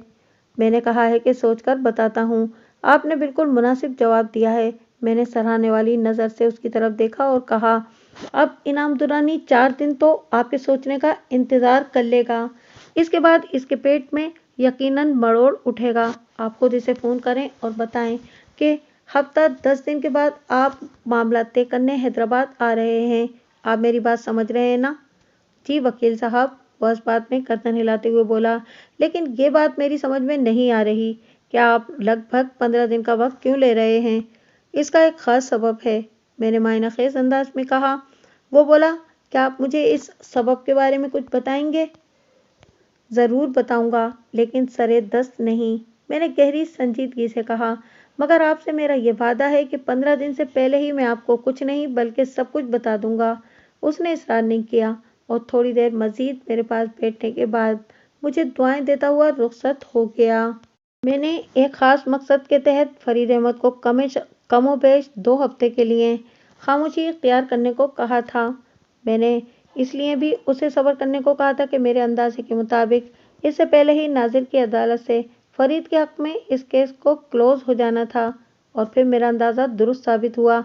आइंदे हफ्ते में ये मामला मुकम्मल तौर पर निमट गया और उसके अगले रोज़ फरीद अहमद मुझसे मिलने ऑफिस आया तो उसके हाथ में 2 किलो का मिठाई का डब्बा भी था। वो मज़कूरा डब्बे को मेरी जानिब बढ़ाते हुए बोला, इस कामयाबी के लिए आपको भी मुबारक हो, ये सब आपकी मेहनत का समर है। मेहनत का पौधा फलों और फूलों से हमेशा लदा भदा रहता है, मैंने ठहरे हुए लहजे में कहा। मेहनत मेरी हो, आपकी हो या किसी और की हो, कभी बेसमर नहीं रहती। आप ठीक कहते हैं वकील साहब, वो तायदी अंदाज में गर्दन हिलाते हुए बोला। मैं तो ठीक ही कहता हूँ, मगर कुछ ठीक ठाक मैं आपके मुंह से भी सुनना चाहता हूँ, मैंने उसके चेहरे पर निगाह जमाते हुए कहा। जी पूछें वकील साहब, वो हमतन कोश हो गया। क्या आपको यकीन आ गया कि आप ये केस जीत चुके हैं? मैंने बदस्तूर उसकी आंखों में देखते हुए सवाल किया। जी पक्का यकीन, उसने जवाब दिया। इस अमर में किसी शक व शुबे की कोई भी गुंजाइश बाकी नहीं। आपके हिस्से की रकम आपके अकाउंट में जमा हो चुकी? मैंने पूछा। उसने इस बात में गर्दन हिलाई। मैंने इस्तफसार किया। और आपकी बेटियों के हिस्से भी फिक्स डिपॉजिट की शक्ल में महफूज हो चुके हैं? जी हाँ, वो जल्दी से बोला। मैं इस हवाले से पूरी तरह मुतमईन हूँ। मतलब अब आपके दिल में ऐसा कोई अंदेशा नहीं है कि आपका साला हैदराबाद की किसी अदालत में दायर मुकदमा जीतकर आपको 3 लाख की रकम से महरूम कर देगा?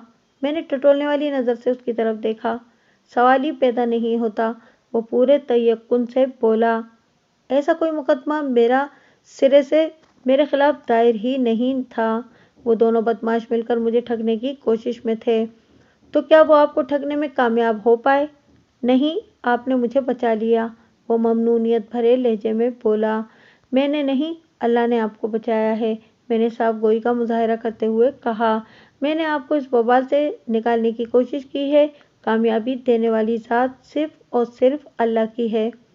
आप ठीक कहते हैं वकील साहब, अल्लाह ने मुझ पर बड़ा करम किया है जो मैं गार्जियन सर्टिफिकेट बनवाने आपके पास चला आया था। वो एहसानमंदी के जज्बात से लबरेज आवाज़ में बोला, वरना ऐन मुमकिन है कि मैं इनाम दुरानी के बिछे हुए जाल में फंसकर आधी रकम राशिद को देने के लिए अपनी रजामंदी जाहिर कर देता। आपकी कोशिशों ने इन शयातीन की चाल को नाकाम बना दिया। अब आपका क्या इरादा है? मैंने सवालिया नज़र से उसकी तरफ देखा। वो तेजी से पलकें झपकाते हुए बोला, मैं समझा नहीं वकील साहब। मैंने समझाने वाले अंदाज में कहा, मैंने आपको कमोबेश 15 दिन के लिए खामोशी इख्तियार करने का मशवरा दिया था और अब ये मुद्दत करीबुल ख़त्म है। जी, ये बात तो मेरी समझ में आ गई कि आपने नासिर के हतमी फैसले की खातिर मुझे चंद रोज़ के लिए सब्र करने को कहा था, इसने जवाब दिया। फिर पूछा, तो क्या अब मैं इनाम दुरानी से मिलने हैदराबाद जाऊं? ये मुलाकात तो बनती है ना, मैंने जुमाइनी अंदाज में कहा। वो बेचारा कितनी बेचैनी से आपके जवाब का इंतज़ार कर रहा होगा। इसे बेचारा तो न कहें वकील साहब, फरीद अहमद बुरा सा मुंह बनाते हुए बोला। इस मरदूद ने 1 साल तक मुझे उल्लू बनाया है। पैसा तो जो गया सो गया। इस दौरान में जिस जहनी अजियत से मैं गुजरा हूँ वो मैं ही जानता हूँ या मेरा खुदा जानता है। थोड़ा बहुत अंदाज़ा मुझे भी है, मैंने ठहरे हुए लहजे में कहा।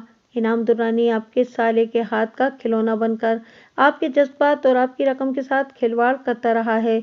इस हवाले से उसने आप पर जो कर्ज चढ़ा दिया है, आप इस बोझ को उतारेंगे नहीं। किस तरह? वो उलझन ज़दा नज़र से मुझे तकने लगा। इससे एक भरपूर मुलाकात करके, मैंने कहा। मैं आपके हुक्म पर इनाम दुरानी से मिलने हैदराबाद चला जाता हूँ वकील साहब, वो मुतज़ब्ज़ब नज़र से मुझे देखते हुए बोला। लेकिन मैं ये समझ नहीं पा रहा कि इससे कहूँगा क्या? 3 लाख वाला मसला तो हल हो गया है। ये मुलाकात तो बनती है ना, मैंने जुमाइनी अंदाज में कहा। वो बेचारा कितनी बेचैनी से आपके जवाब का इंतज़ार कर रहा होगा। इसे बेचारा तो न कहें वकील साहब, फरीद अहमद बुरा सा मुंह बनाते हुए बोला। इस मरदूद ने 1 साल तक मुझे उल्लू बनाया है। पैसा तो जो गया सो गया। इस दौरान में मैं जिस जहनी अजियत से गुजरा हूँ वो मैं ही जानता हूँ या मेरा खुदा जानता है। थोड़ा बहुत अंदाज़ा मुझे भी है, मैंने ठहरे हुए लहजे में कहा। इनाम दुरानी आपके साले के हाथ का खिलौना बनकर आपके जज्बात और आपकी रकम के साथ खिलवाड़ करता रहा है। इस हवाले से इसने आप पर जो कर्ज चढ़ा दिया है, आप इस बोझ को उतारेंगे नहीं। किस तरह? वो उलझन ज़दा नज़र से मुझे देखने लगा। इससे एक भरपूर मुलाकात करके, मैंने कहा। मैं आपके हुक्म पर इनाम दुरानी से मिलने हैदराबाद चला जाता हूँ वकील साहब, वो मुतज़ब्ज़ब नज़र से मुझे देखते हुए बोला। लेकिन मैं ये समझ नहीं पा रहा कि इससे कहूँगा क्या? 3 लाख वाला मसला तो हल हो गया। कांटा निकल जाने के बाद जिस्म के मुतासरा हिस्से के अंदर कुछ देर तक इस कांटे की चुभन महसूस होती रहती है। आपने इसी तकलीफ का हिसाब लेना है। और जहाँ तक इस बात का ताल्लुक है कि आप इनाम दुरानी से कहेंगे क्या, तो वो मैं आपको ब्रीफ कर दूंगा। लम्हाती तवक्कुफ करके मैंने गहरी सांस खारिज की, फिर अपनी बात मुकम्मल करते हुए कहा। इस शैतान ने आप अपने जैसे दूसरे शैतान के साथ मिलकर जिस तरह आपको तकलीफ पहुंचाई है, इसके जवाब में इन दोनों के साथ भी कोई हल्का फुल्का मसला हो जाए तो मज़ा आ जाएगा। आपका क्या ख्याल है? मेरे आखिरी जुमले पर उसकी आंखों में बड़ी शरीर चमक नमूदार हुई। राजदानाना अंदाज में उसने जवाब दिया, मैं आपके ख्याल से मुकम्मल इत्तेफाक करता हूँ वकील साहब, बताएं करना क्या है। मैंने नहायत मुख्तसर मगर मौसर अल्फाज में उसे अपने मंसूबे से आगाह कर दिया। उसने महसूस होते हुए पूरी तवज्जो से मेरी बात सुनी और बड़े अज़्म के साथ बोला, आप फिक्र न करें वकील साहब, मैं आइंदा हफ्ते बाद छुट्टी के दिन हैदराबाद जाता हूँ, फिर वापस आकर आपको रिपोर्ट दूंगा। ऑल द बेस्ट, मैंने ज़ेर-ए-लब मुस्कुराते हुए कहा। वो मुझे सलाम करके रुखसत होने लगा तो मेरे चैम्बर के दरवाजे से पलटा और गहरी संजीदगी से बोला, वापसी पर मुझे एक और ज़रूरी काम भी करना है। मैंने सवालिया अंदाज में उसकी तरफ देखा और पूछा, कौन सा काम? आपकी फीस। वो ठोस लहजे में बोला, आपने सच्ची लगन से अपना काम निपटाया है। अब मेरी बारी है कि एक हैंडसम अमाउंट मेरे अकाउंट में ट्रांसफ़र हो चुकी है। अब मैं इस पोजीशन में हूँ कि बआसानी आपकी फ़ीस अदा कर सकता हूँ, और वो भी नकद।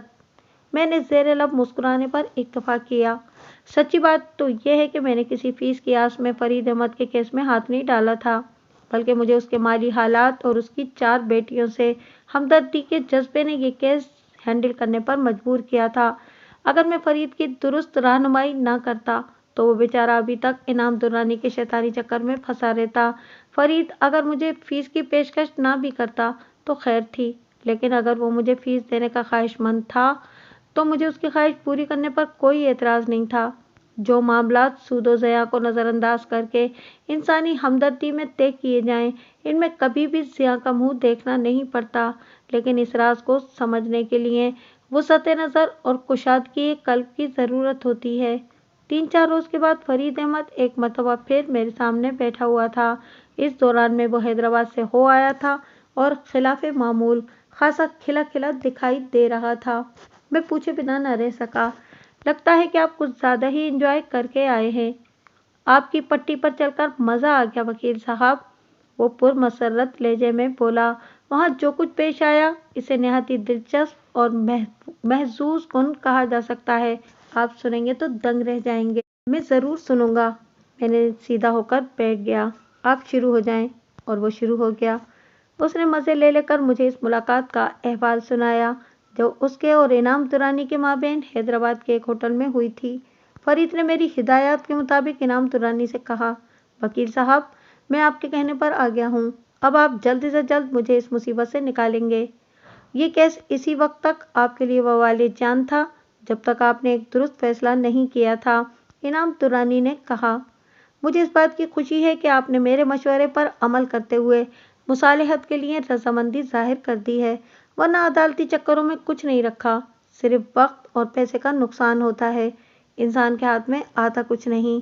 जब मुकदमा ख़त्म होता है तो इस वक्त इंसान भी अपनी ज़िंदगी के इख्तिताम पर खड़ा होता है। बहुत कम ऐसे खुशनसीब होते हैं जिनकी ज़िंदगी में ही उनके केस का अच्छा या बुरा फैसला आ जाता है, वरना अक्सर केस तो नस्ल दर नस्ल चलते हैं और ख़ानदान के ख़ानदान तबाह व बर्बाद हो जाते हैं। वकालत मेरा पेशा है, ये मेरी रोज़ी रोटी है, लेकिन आप यकीन जानें, उसने लम्हाती तवक्कुफ़ करके गहरी सांस खारिज की और फिर बात को आगे बढ़ाते हुए बोला, मेरी यही कोशिश होती है कि फरीकैन के माबैन तमाम तर तनाज़ा अदालत के बाहर निमट जाए, जैसा कि मैं आपके मामले में कर रहा हूँ। अल्लाह आपको इसका अजर दे वकील साहब। फरीद ने मेरी पढ़ाई हुई पट्टी के मुताबिक इनाम दुर्रानी को शीशे में उतारते हुए कहा, यकीनन आप एक बहुत बड़ा काम कर रहे हैं। अब आप बताएं कि कब आप राशिद को 1.5 लाख रुपया अदा करेंगे। इनाम दुरानी फौरन अपनी मतलब की बात पर आते हुए बोला, मेरे इशारे पर आपका साला ये केस तो वापस ले लेगा, लेकिन इसे रकम की अदायगी के लिए कोई टाइम फ्रेम तो देना पड़ेगा ना। जनाब, यह हकीकत भी आप जानते हैं कि मेरे 3 लाख रुपए बैंक में पड़े हुए हैं। जब तक हैदराबाद की अदालत से मुकदमा खारिज नहीं होगा वो बैंक मुझे रकम नहीं देगा। अगर बैंक मुझे रकम नहीं देगा तो मैं राशिद को कहाँ से अदायगी करूँगा। सारे हालात आपके सामने हैं और इस सिचुएशन में मैं राशिद को कोई टाइम फ्रेम कैसे दे सकता हूँ। फरीद मेरी दी हुई टिप्स के मुताबिक बहुत उम्दा खेल रहा था। उसने बड़ी खूबसूरती के साथ बाल को इनाम दुरानी की कोट में फेंक दिया था।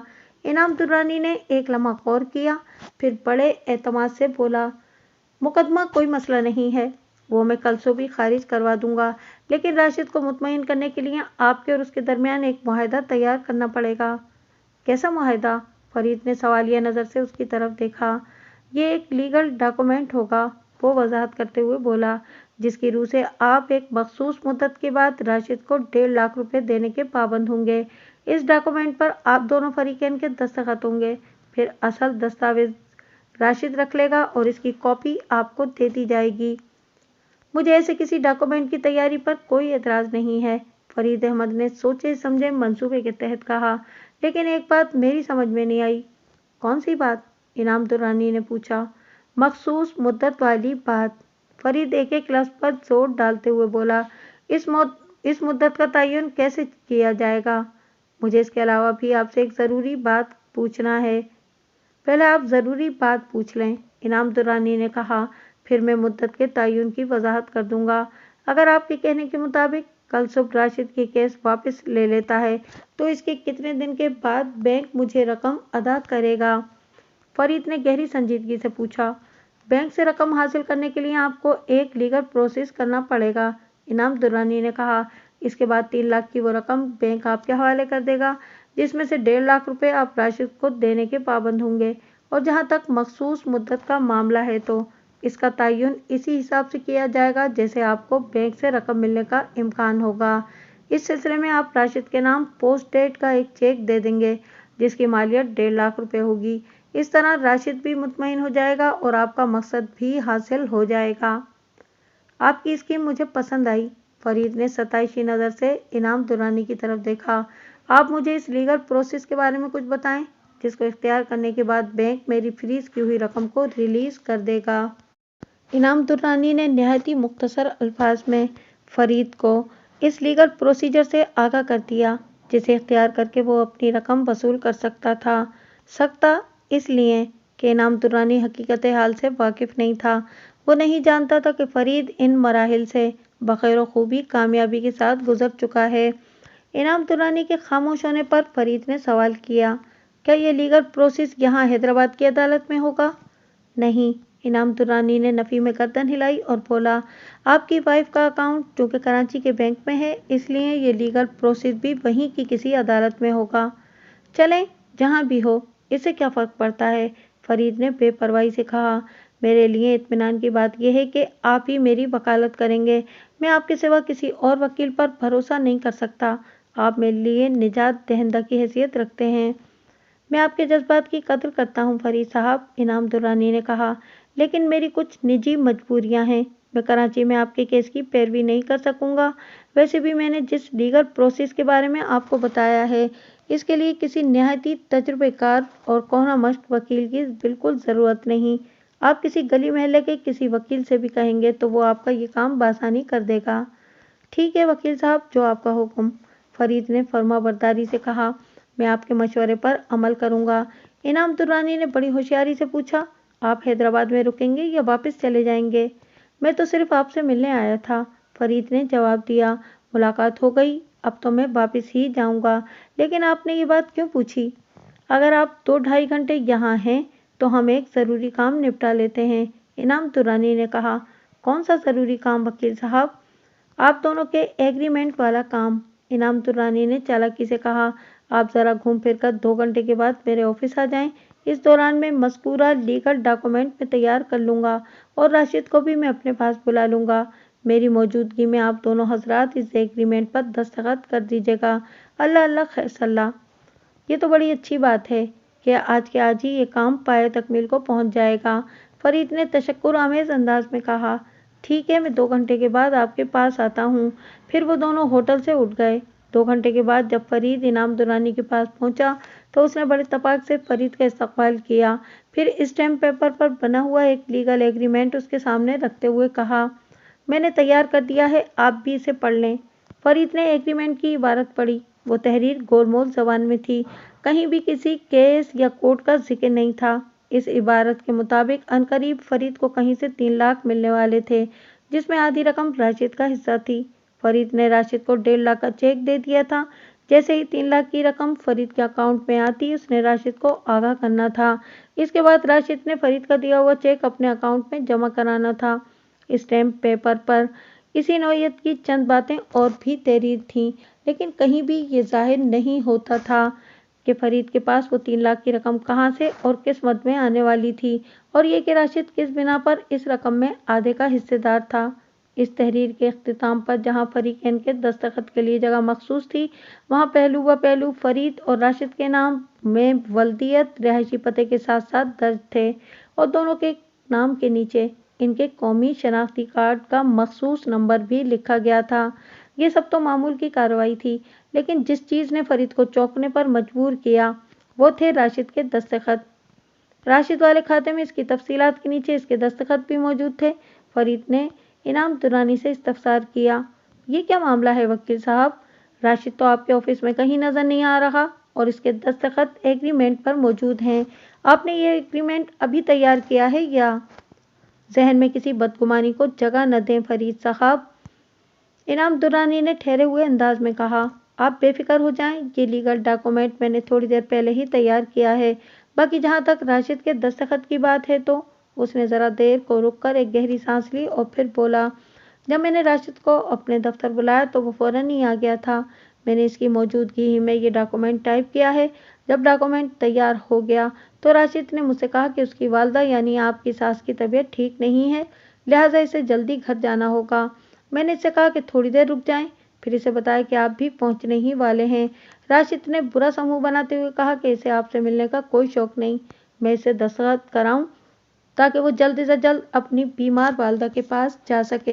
राशिद ने बात ही ऐसी कर दी थी कि मैंने उसे रोकने की कोशिश नहीं की और एग्रीमेंट पर उसके दस्तखत ले लिए, बल्कि मैंने एग्रीमेंट की असल के अलावा आप वाली कापी भी राशिद के दस्तखत ले लिए हैं, ताकि जो कागजात आपके पास जाएं इनमें किसी किस्म की कोई कमी न रह जाए। मैं कच्चे काम करने का आदी नहीं हूँ। जी, ये तो आप बिल्कुल ठीक कह रहे हैं, फरीद ने मायनाखेज लहजे में कहा। आपने एग्रीमेंट की तहरीर को अच्छी तरह पढ़ लिया है? इनाम दुरानी ने कहा। अगर आपको इसके मंदराजात पर कोई एतराज़ नहीं तो फिर आप भी इस पर दस्तखत कर दीजिए ताकि ये डॉक्यूमेंट मुकम्मल हो जाए। फरीद ने किसी किस्म का कोई एतराज़ उठाए बगैर मज़कूरा डॉक्यूमेंट की असल और नकल पर दस्तखत कर दिए। इनाम दुरानी ने असल अपने पास रखकर नकल यानी इस एग्रीमेंट की कॉपी फरीद की जानिब बढ़ा दी। फरीद ने वो डॉक्यूमेंट लेते हुए कहा, वकील साहब, एग्रीमेंट के अंदर 1.5 लाख के जिस चेक का जिक्र किया गया है वो तो मैंने अभी आपको दिया ही नहीं। मुझे आप पर भरोसा है, आप जल्द से जल्द वो चेक मुझ तक पहुंचा देंगे, इनाम दुरानी ने कहा। अब मेरे इस भरोसे की लाज रखना आपका काम है। आप बिल्कुल बेफिक्र हो जाएं वकील साहब, फरीद ने कहा। आपने मुझे इस मुसीबत से निकालने के लिए बहुत ताउन किया है, मैं आपके एतमाद को भला कैसे ठेस पहुंचा सकता हूँ? फरीद साहब, आप बड़े अच्छे और नेक दिल इंसान हैं, इनाम दुरानी ने कहा। मैंने आपकी हद से ज़्यादा मदद इसलिए भी की कि आप इसके हकदार हैं। अब आप मुतमईन होकर घर जाएं और बैंक वाली रकम वसूल करने से पहले अपना 1.5 लाख वाला चेक मेरे पास पहुंचा दीजिएगा। मैं कल ही रजिस्टर्ड डाक के जरिए मज़कूरा चेक आपके ऑफिस के एड्रेस पर पोस्ट कर दूंगा, फरीद ने गहरी संजीदगी से कहा। वो चूँकि एक क्रॉस चेक होगा इसलिए इसके मिस यूज़ होने का कोई अंदेशा नहीं, वो सिर्फ राशिद के अकाउंट ही में जमा हो सकेगा।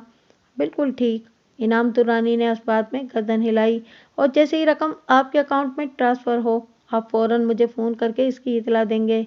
जी, मैं ऐसा ही करूँगा वकील साहब, फरीद ने फर्मा बरदारी से कहा। फरीद साहब, आप इस यकीन के साथ यहाँ से रुखसत हों कि पिछले 1 साल से राशिद ने हैदराबाद की एक अदालत में आपके खिलाफ जो केस कर रखा है, कल से वो केस वापस ले लिया जाएगा।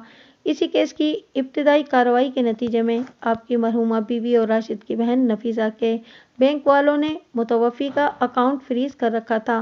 हैदराबाद की अदालत से ये केस खारिज हो जाने के बाद कराची के बैंक वाले आपके साथ भरपूर ताउन करेंगे। फरीद ने इनाम दुरानी का शुक्रिया अदा किया और हैदराबाद से कराची लौट आया, और अब वो मेरे सामने बैठा रुदात सुना रहा था। मैंने उसकी बात पूरी तवज्जो से सुनी और एग्रीमेंट की कॉपी का भी बगौर जायज़ा लिया। फिर इसकी आंखों में देखते हुए कहा, वो टेप रिकॉर्डर कहाँ है? मैंने हैदराबाद रवाना होने से पहले फरीद अहमद को एक मिनी टेप रिकॉर्डर थमा दिया था। मज़कूरा टेप रिकॉर्डर मेरा एक दोस्त स्विट्ज़रलैंड से मेरे लिए लाया था। इन दिनों इस साइज़ के टेप रिकॉर्डर पाकिस्तान की मार्केट में फ़रोख्त नहीं होते थे। बाहर से कोई ले आया तो ले आया। मैंने अपने दोस्त के दिए हुए इस तोहफे को फरीद की सेफ्टी के लिए इस्तेमाल करने का फ़ैसला किया था। यह ख्याल फरीद की हिमाकतनुमा सादगी को देखते हुए अचानक ही मेरे जहन में आ गया था। मैंने फरीद को इसकी रिकॉर्डिंग का तरीका अच्छी तरह समझा दिया था और साथ ही 2-3 कैसेट भी दे दिए थे। वो बआसानी इस मिनी टेप रिकॉर्डर को अपनी जेब में छुपाकर नज़दीक बैठे हुए किसी भी शख्स या अशखास की गुफ्तगू टेप कर सकता था और वो इस मिशन में कामयाब लौटा था। इसने मज़कूरा टेप रिकॉर्डर और 2 कैसेट मेरी जानिब बढ़ाते हुए कहा, ये दोनों खाली हैं। तीसरी कैसेट टेप रिकॉर्डर के अंदर लगी हुई है। इस कैसेट की ए साइड पर मेरी और इनाम दुरानी की होटल वाली गुफ्तगू रिकॉर्ड है और बी साइड पर इनाम दुरानी के ऑफिस में हमारे माबेन होने वाली बातचीत महफूज है। मुझे फरीद से इस कारनामे की कोई ज़्यादा तवक्को नहीं थी। इसने मेरी उम्मीद से बढ़कर कारकर्दगी का मुजाहरा किया था। मैंने कैसेट की दोनों साइड्स को प्ले करके देखा। उम्दा रिकॉर्डिंग की गई थी। मैंने फरीद की जानिब देखते हुए तहसीन भरे अंदाज में कहा, आपने तो कमाल कर दिया फरीद साहब। बस जनाब, मैंने तो आपकी हिदायत पर अमल किया है, वो सादगी से बोला। बाकी के काम खुद ब खुद होते चले गए। अगर आप आइंदा भी मेरी बातों को गौर से सुनेंगे और उन पर अमल भी करेंगे तो कभी घाटे में नहीं रहेंगे। मैंने कहा, जी बिल्कुल, वो ज़रूर। वो बड़ी सूरत से सर को अस्बाती जुम्बिश देते हुए बोला, आप हुक्म करें, आगे मुझे क्या करना है? आप इस एग्रीमेंट और रिकॉर्ड कैसेट को अपने पास किसी महफूज जगह पर रख दें। मैंने गहरी संजीदगी से कहा, अल्लाह न करे कि आपको कभी इन चीज़ों की ज़रूरत पेश आए, लेकिन बदबातिन लोगों से कुछ बैद नहीं है। मैं समझा नहीं वकील साहब। वो उलझन ज़दा नज़र से मुझे तकते हुए बोला, आप इस बात की वजाहत करें तो मेहरबानी होगी। आप ये तो मानते हैं ना कि राशिद और इनाम दुरानी बेज़मीर और कमीने इंसान हैं? मैंने सवालिया नज़र से उसकी तरफ देखा। जी, मैं दिलो जान से इस बात को मानता हूँ। वो सीने पर हाथ रखकर बोला, और इनके मुकाबले में मैं एकदम ज़ीरो हूँ। उसने रियायत लफ्ज़ी से काम लेते हुए खुद को ज़ीरो कहा था, या इसे दर हकीकत अंदाज़ा ही नहीं था कि वो क्या कह रहा है। मेरी नज़र में ये इसका इनकिसार था। मेरी जी में तो आई कि इससे कहूँ कि तुम ज़ीरो नहीं बल्कि इंतहाई बेवकूफ़ इंसान हो, मगर मैंने अपने जी की नहीं मानी, क्योंकि उर्दू ज़बान में अहमक और बेवकूफ़ का महज़्ज़ब मुतबादिल भी मौजूद है। मैंने मुतबादिल रास्ते का इस्तेमाल करते हुए कहा, आप ज़ीरो नहीं बल्कि हीरो हैं फरीद साहब। बाकी जहाँ तक इनाम दुरानी और राशिद जैसे शातिर अफराद से मुकाबले की बात है, तो मैं इस सिलसिले में आपको सादा और भोला भाला ही कहूँगा। जी शुक्रिया, वो ममनूनियत भरे लहजे में बोला। अब बताएं, मेरे लिए क्या हुक्म है? फिलहाल आप इस कैसेट और एग्रीमेंट को अच्छी तरह अपने पास संभाल कर रख लें। मैंने कहा, बात की बाद में देखी जाएगी। क्या बाद में कुछ बुरा होने वाला है? वो फिक्रमंदी से पूछने लगा। देखें, आप इनाम दुरानी से वादा कराए हैं कि रजिस्टर्ड डाक से आप राशिद के लिए 1.5 लाख मालियत का पोस्ट डेटेड चेक भेज देंगे। मैंने समझाने वाले अंदाज में कहा, वो 2-3 दिन या ज़्यादा से ज़्यादा 4-5 दिन तक आपकी रजिस्ट्री का इंतज़ार करेगा। इसके बाद पता है वो क्या करेगा? जब इसे मज़कूरा चेक नहीं मिलेगा तो ज़ाहिर है वो मुझे फ़ोन करेगा।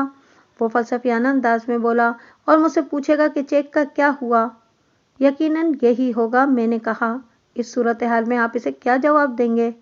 मैं चंद रोज़ तक तो उसे हीले बहानों से टहलाता रहूँगा, फरीद ने बताया, और जब वो चेक के लिए ज़्यादा इसरार करेगा तो मैं साफ अल्फाज में कह दूँगा कि चेक वेक को भूल जाओ और राशिद से कहो कि वह हैदराबाद की अदालत में दोबारा मुझ पर मुकदमा दायर कर दे। आपके इस लाजवाब जवाब पर इनाम दुरानी के तन बदन में मिर्चें लग जाएंगी, मैंने कहा। और जब वो आपके छोटे साले राशिद को इस सूरत हाल से आगाह करेगा तो ज़रा तसव्वुर करें इसकी जहनी हालत क्या होगी। वो तो 1.5 लाख रुपए की उम्मीद लगाए बैठा है। इन दोनों शैतानों ने मिलकर पूरे 1 साल तक मुझे जो अजियत दी है, इसका हिसाब तो खासा तवील है। वो जहरखंद लहजे में बोला, इसके मुकाबले में इन्हें मेरी तरफ से मिलने वाली तकलीफ तो कुछ भी नहीं है वकील साहब। मैं आपकी बात से इत्तफाक करता हूँ, मैंने ठहरे हुए लहजे में कहा, और आइंदा के लिए मोहतात रहने की तलकीन करता हूँ। इस बात के बहरहाल इम्कानात मौजूद हैं कि आप इन्हें जो जख्म देंगे वो इन्हें चाटते रहेंगे, और हो सकता है कि वो पलटकर आप पर कोई ओछा वार कर दें। ऐसे किसी नाखुशगवार मौके पर ये कैसेट और एग्रीमेंट आपके बहुत काम आएंगे। अगर मामला कोर्ट कचहरी तक चला गया तो आप इन दोनों चीज़ों की मदद से राशिद और इनाम दुरानी को ठग साबित कर सकते हैं। मैं आपकी बात समझ गया हूँ वकील साहब, वो ताइदी अंदाज में गर्दन हिलाते हुए बोला। आप फिक्र न करें, मैंने आपकी तमाम तर हिदायत को जहन नशीन कर लिया है। मैंने इसे शाबाशी दी। रुखसत होने से कबल उसने एक लिफाफा मेरी जानिब बढ़ाते हुए बड़ी मोहब्बत से कहा, यह आपके लिए है वकील साहब। अरे ये क्या है? मैंने सवालिया नज़र से उसकी तरफ देखा। 2 किलोग्राम मिठाई तो आप पिछली बार दे गए थे। वो मिठाई तो केस की कामयाबी पर मुंह मीठा करने के लिए थी। वो पुरजोश अंदाज में बोला, इस लिफाफे के अंदर आपकी फीस है। मैं आपकी मेहनत और ताउन का हक तो अदा नहीं कर सकता, बस मैं जो पेश कर रहा हूँ आप इसे कबूल कर लेंगे तो मुझे खुशी होगी।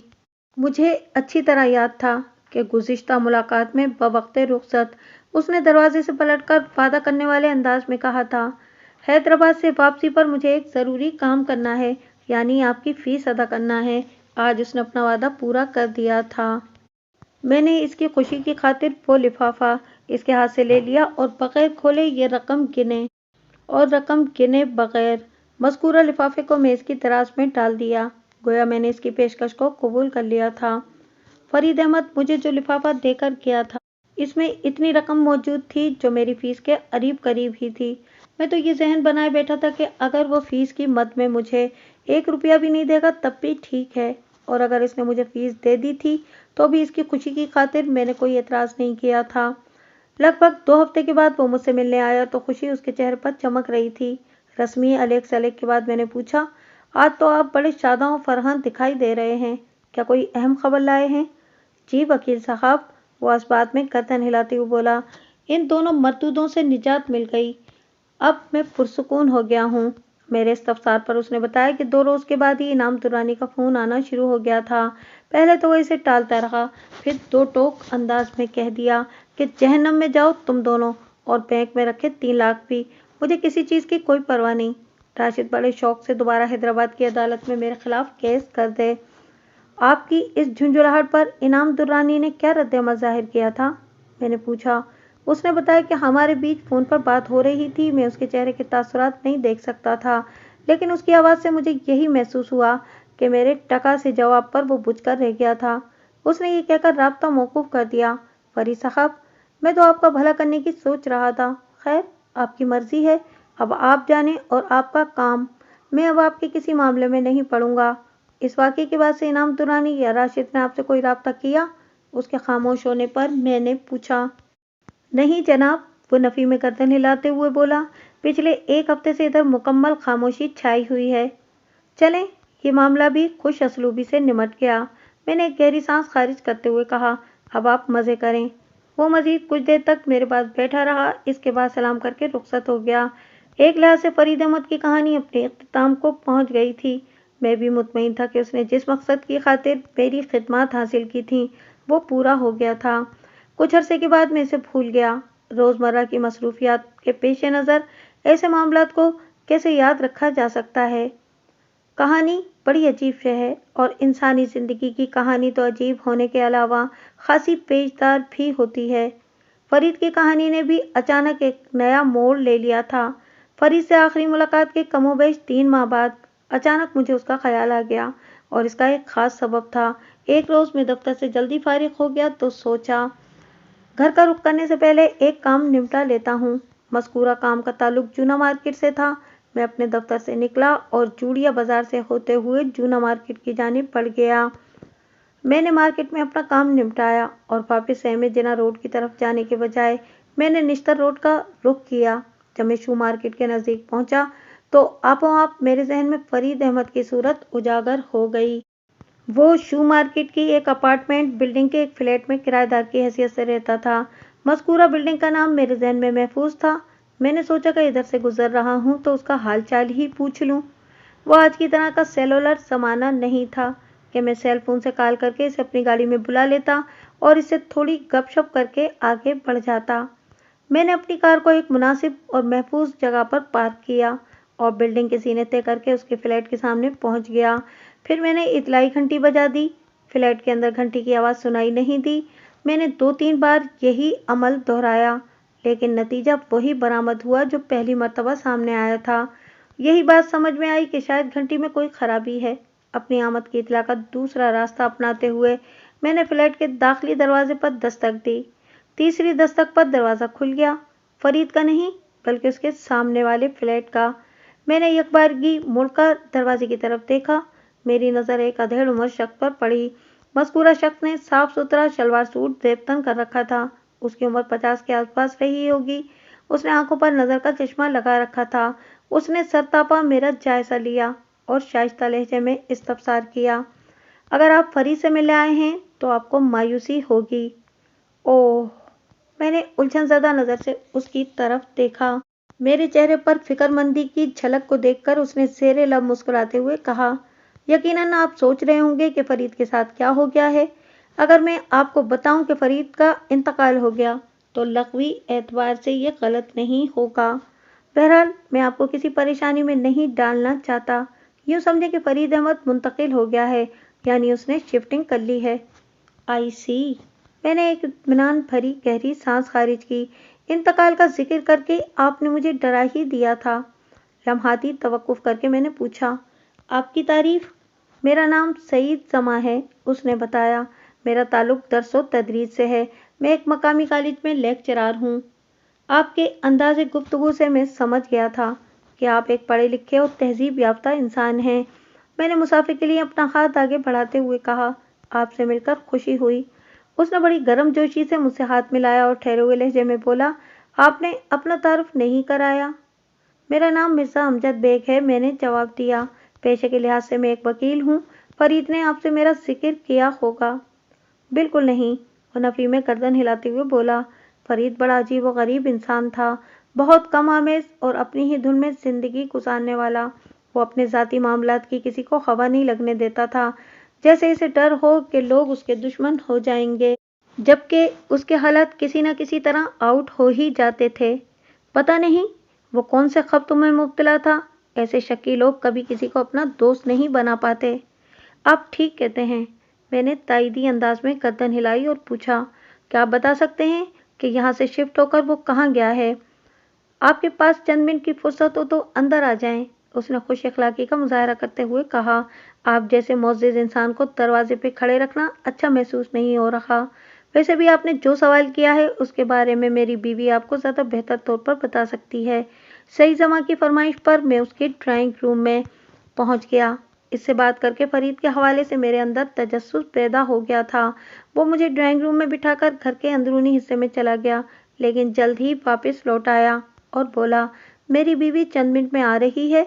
जब तक अगर आप मुनासिब समझें तो मुझे बताएं कि फरीद से आप किस सिलसिले में मिलने आए थे। चंद माह पहले मैंने एक केस में फरीद की कानूनी मदद की थी, मैंने बताया। इसकी मरहूमा बीवी के अकाउंट में 3 लाख की रकम पड़ी थी, जो एक लीगल प्रोसेस से गुजरने के बाद ही उसे मिल सकती थी। आज इत्तेफाक से मैं इधर से गुजर रहा था तो सोचा इसकी खैरियत मालूम कर लूं। आप बड़े इंसान दोस्त और वज़ेदार वकील हैं बेग साहब, वो सताइशी नज़र से देखते हुए बोला, वरना बेहद माजरत के साथ मैं ये कहूँगा कि आपके पेशे में हद दर्जा बेमुरवती पाई जाती है। मैं आपकी बात का बुरा नहीं मानूंगा, मैंने खुशदिली से कहा। बाज़ लोग तो ये भी कहते हैं कि वकील किसी को अपना बुखार भी मुफ्त नहीं देते। एनी हाउ, जिस तरह एक हाथ की 5 उंगलियां बराबर नहीं होती, इसी तरह हर पेशे से वाबस्ता अफराद भी एक जैसे नहीं होते। फिर मैंने सईद जमा को नई इनाम दुरानी के काले करतूतों की कथा सुना डाली। हमारे दरमियान हल्की फुल्की गुफ्तगू का सिलसिला जारी ही था कि सईद जमा की बीवी चाय के साथ ड्राइंग रूम में दाखिल हुई। इसने मुझे सलाम किया और चाय की प्यालियों को मेज़ पर सजा दिया। वो शुगर पॉट अलग से साथ लाई थी, जिसका वाज़ेह मतलब यही था कि चाय की प्यालियों में फीकी चाय थी। लिवाजमात के तौर पर एक प्लेट में 2-3 किस्म के बिस्किट भी मौजूद थे। सईद जमा की बीवी का नाम नरजिस था। वो दरमियाने कद और भरे भरे जिस्म की मालिक एक दिलकश खातून थी। बाद अज़ां मुझे पता चला कि इनकी शादी को 25 साल गुजर चुके थे और ये कि वो एक बे औलाद जोड़ा था। चाय पीने के दौरान में हमारे बीच बातचीत का सिलसिला भी जारी रहा। नरजिस ने मुझे बताया कि वो ये तो नहीं जानती कि फरीद ने कहाँ शिफ्ट किया था, बस इसे इतना ही मालूम था कि वो कदरे साफ सुथरे इलाके में गया है ताकि अपने मिशन को पाया तकमील तक पहुंचा सके। आखिरी जुमला कहते हुए नरजिस के लहजे में तल्खी घुल गई थी। मैंने चौंक कर उसकी तरफ देखा और पूछा, कैसा mission? Mission second marriage, Narjis के बजाय सईद जमा ने तंजिया अंदाज में कहा। ओह! मैंने हैरत भरी नज़र से बारी बारी इन मियाँ बीवी की तरफ देखा और बेसाख्ता कहा, रैली? जी बिल्कुल, नरजिस ने दो टोक अंदाज में कहा। हमें ये तो मालूम नहीं कि फरीद ने किस लीगल प्रोसेस से गुजरकर नफीसा वाले 3 लाख हासिल किए थे, लेकिन पैसा आते ही इसकी जून बदल गई थी। हमने उड़ती उड़ती सुनी कि वो दूसरी शादी के बारे में मनसूबाबंदी कर रहा है और रिहाइश भी वो इसी मकसद से तब्दील कर रहा है कि वो जितने अच्छे इलाके में होगा इसे इतना ही अच्छा रिश्ता मिलेगा। ये सब मेरे लिए दिलचस्प और इंकिशाफ अंगेज है। मैंने साफ गोई का मुजाहरा करते हुए कहा, मैं जिस फरीद को जानता हूँ वो ऐसा इनकलाबी तो नहीं था। मुझे तो बिल्कुल यकीन नहीं आ रहा। अगर आप इसके वो रंग ढंग देख लेते जो आखिरी दिनों में हमने देखे हैं तो दांतों तले उंगलियां दाब लेते, नरजिस ने मायनाखेज अंदाज में कहा।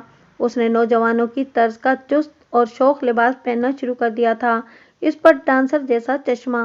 बिल्कुल, फरीद ने माइकल जैक्सन जैसा काला चश्मा लगाना शुरू कर दिया था, और सच्ची बात पूछें तो इस टाइप के ब्लैक ग्लासेस फरीद पर बहुत बुरे लगते थे। मुझे तो वो कोई जोकर महसूस होता था। उसके शौहर ने कहा, दूसरी शादी करने में कोई खराबी नहीं है, मैंने कहा, लेकिन मैं समझता हूँ कि इस फैसले से इसकी परेशानियां कम होने के बजाय बढ़ जाएंगी। अगर इसकी अकेली जान होती तो दूसरी बात थी, मगर यहाँ तो इसके साथ एक बूढ़ी वालदा और 4 बेटियां भी हैं, जिनमें छोटी बेटी महज 2 साल की है। अगर इसकी अकेली जान भी होती तो इसे जूते ही पड़ना थे। सही जमाने बुरा सा मुंह बनाते हुए कहा, जो शख्स माँ का एहतराम ना करता हो वो कहीं भी चला जाए, इसे सुकून नहीं मिल सकता। क्या क्या फरीद माँ का एहतराम नहीं करता था? मैंने बेयकीनी से सही जमा की तरफ देखा। यह आप क्या कह रहे हैं? वो आपसे एक क्लाइंट की हैसियत से मिला होगा, इसलिए आप इसके घरेलू मामलात के बारे में कुछ नहीं जानते वकील साहब। नरजिस ने अफसोसनाक अंदाज में गर्दन हिलाते हुए कहा, हकीकत क्या है मैं जानना चाहूँगा। मैंने बारी बारी इन मियाँ बीवी की जानिब देखा। मैं जिस हद तक फरीद को समझ पाया हूँ, मेरी नज़र में वो बुनियादी तौर पर एक अहमक और बेवकूफ़ इंसान है, लेकिन अगर कोई इसकी लगाम को हाथ में रखकर कंट्रोल करे तो फिर वो ढंग का काम भी कर जाता है। नफीसा बेचारी तो बहुत सीधी सादी और खिदमत गुजार औरत थी। नरजिस एक गहरी सांस खारिज करते हुए बोली, हो सकता है कि नई आने वाली इसकी लगाम को खींच कर रखे। कल क्या होगा ये तो आने वाला वक्त ही बताएगा। मैंने सईद जमा की तरफ देखते हुए कहा, आप मुझे माँ का एहतराम न करने का किस्सा सुना रहे थे। इन मियाँ बीवी की बातों ने मेरे अंदर खत दर्जा बेचैनी और इस्तराब भर दिया था। मैं फरीद को चौकस समझ रहा था, मगर यहाँ तो वो खासा नामाकूल साबित हो रहा था। सही जमा ने मेरे सवाल के जवाब में बताया, फरीद अक्सर व बेशतर अपनी बूढ़ी माँ के साथ बदतमीजी करता रहता था। हम चूंकि उसके सामने वाले फ्लैट में आबाद हैं, इसलिए इसके घर के अंदरूनी हालात की कुछ कुछ खबर हमें भी होती रहती थी। अभी मैं जिस शर्मनाक वाक़ये का जिक्र करने जा रहा हूँ वो नफीसा की मौत से 2 माह पहले का है। लम्हाती तवक्कुफ करके उसने एक बोझल सांस खारिज किया और फिर सिलसिला कलाम को आगे बढ़ाते हुए बोला, इस रोज़ फरीद ने अपनी माँ के साथ हद से ज़्यादा बदतमीजी की थी। गालम गलोच की बाकायदा आवाज़ें बाहर हमारी समात तक पहुँच रही थीं। वो नाहंजार ये भी भूल गया था कि इसके सामने वो अजीम हस्ती खड़ी है, दीन ने जिसके कदमों तले जन्नत की बशारत दी है। इस नौइयत का नारवा सुलूक तो कोई किसी गैर के साथ भी नहीं करता। कुजा ये कि माँ। वो थोड़ी देर के लिए थमा, फिर एक झुर्री लेते हुए बोला, आपको यकीन नहीं आएगा बेग साहब, इस गधे ने इस रोज़ अपनी माँ पर हाथ भी उठाया था और धक्के देकर घर से बाहर निकाल दिया था। वाकई मुझे यकीन नहीं आ रहा, मैंने नफ़ी में गर्दन हिलाते हुए कहा, कोई बेटा इस हद तक भी गिर सकता है? मुझे तो ये कोई नफ्सियाती मरीज लगता है। हमारी इससे कोई ज़ाती दुश्मनी नहीं है जो इसके खिलाफ इस किस्म की बातें करें। नरजिस गहरी संजीदगी से बोली, आप चाहें तो इस बिल्डिंग के किसी भी फ्लैट का दरवाज़ा खटखटाकर इस वाक़ये की तस्दीक कर लें। सब जानते हैं कि इस रोज़ बिल्डिंग में कौन सा अंधोनाक वाक़या पेश आया था। आंसू बहाती हुई रेहाना बेगम को मैंने हाथ से पकड़कर अपने घर लेकर आई थी। जब फरीद की माँ रेहाना की हालत कदरे संभली तो उसने मुझसे दरख्वास्त की कि मैं इसे बड़ी बहू के घर छोड़ आऊँ। सही जमा ने बताया, फरीद का बड़ा भाई नवीद किसी खलीजी मुल्क में होता है। नवीद की बीवी फरजाना और इनके बच्चे नाज़माबाद में रिहाइश पजीर हैं। मैंने रेहाना को रक्शे में बिठाया और नवीद के घर नाज़माबाद पहुंचा दिया। रेहाना बहुत सब्र वाली अजीम औरत है।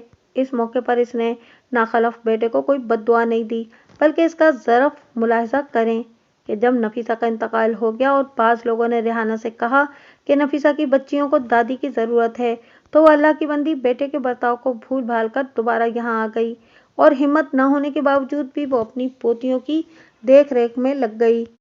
इस दुनिया में इंसानों के बीच जितने भी रिश्ते पाए जाते हैं, इनमें सबसे अजीम और बेमिसाल रिश्ता सिर्फ और सिर्फ माँ का है। मैंने ठहरे हुए लहजे में कहा, काश ये हकीकत औलाद की समझ में भी आ जाए। नरजिस ने एक ठंडी आ भरी फिर गुलूगीर आवाज में बोली, मामा ठंडियां छावा। सही जमा की ड्राइंग रूम की फजा सोगवार हो गई थी। वहां पर दर हकीकत किसी इंसान की मौत वाकई नहीं हुई थी, मगर हम तीनों के एहसासात दुखी और जज्बात मजरू थे। इस शाम में बोझल दिल और घायल जिगर के साथ सही जमा के फ्लैट से निकला और अफसोसनाक अंदाज में बार बार गर्दन झटकते हुए घर पहुंच गया। रास्ते भर में फरीद की नालायकी बल्कि कमीनगी के बारे में सोचता रहा। वो इंसान नहीं, कोई हैवान था, बल्कि एक दरिंदा था, क्योंकि हैवान भी अपने वालिदैन खुसूसन अपनी माँ के साथ ऐसा बर्ताव नहीं करते। इस रोज़ मैंने तहैया कर लिया कि अगर आइंदा कभी फरीद मुझे नजर आया तो मैं इसका वो हशर करूंगा जिसे वो जिंदगी भर याद रखेगा। अल्लाह का मुझ पर बड़ा करम है और ये बताते हुए मैं फख्र महसूस कर रहा हूँ कि मैंने जब भी किसी को अंजाम देने का इरादा किया, कुदरत ने मेरी भरपूर मदद की है।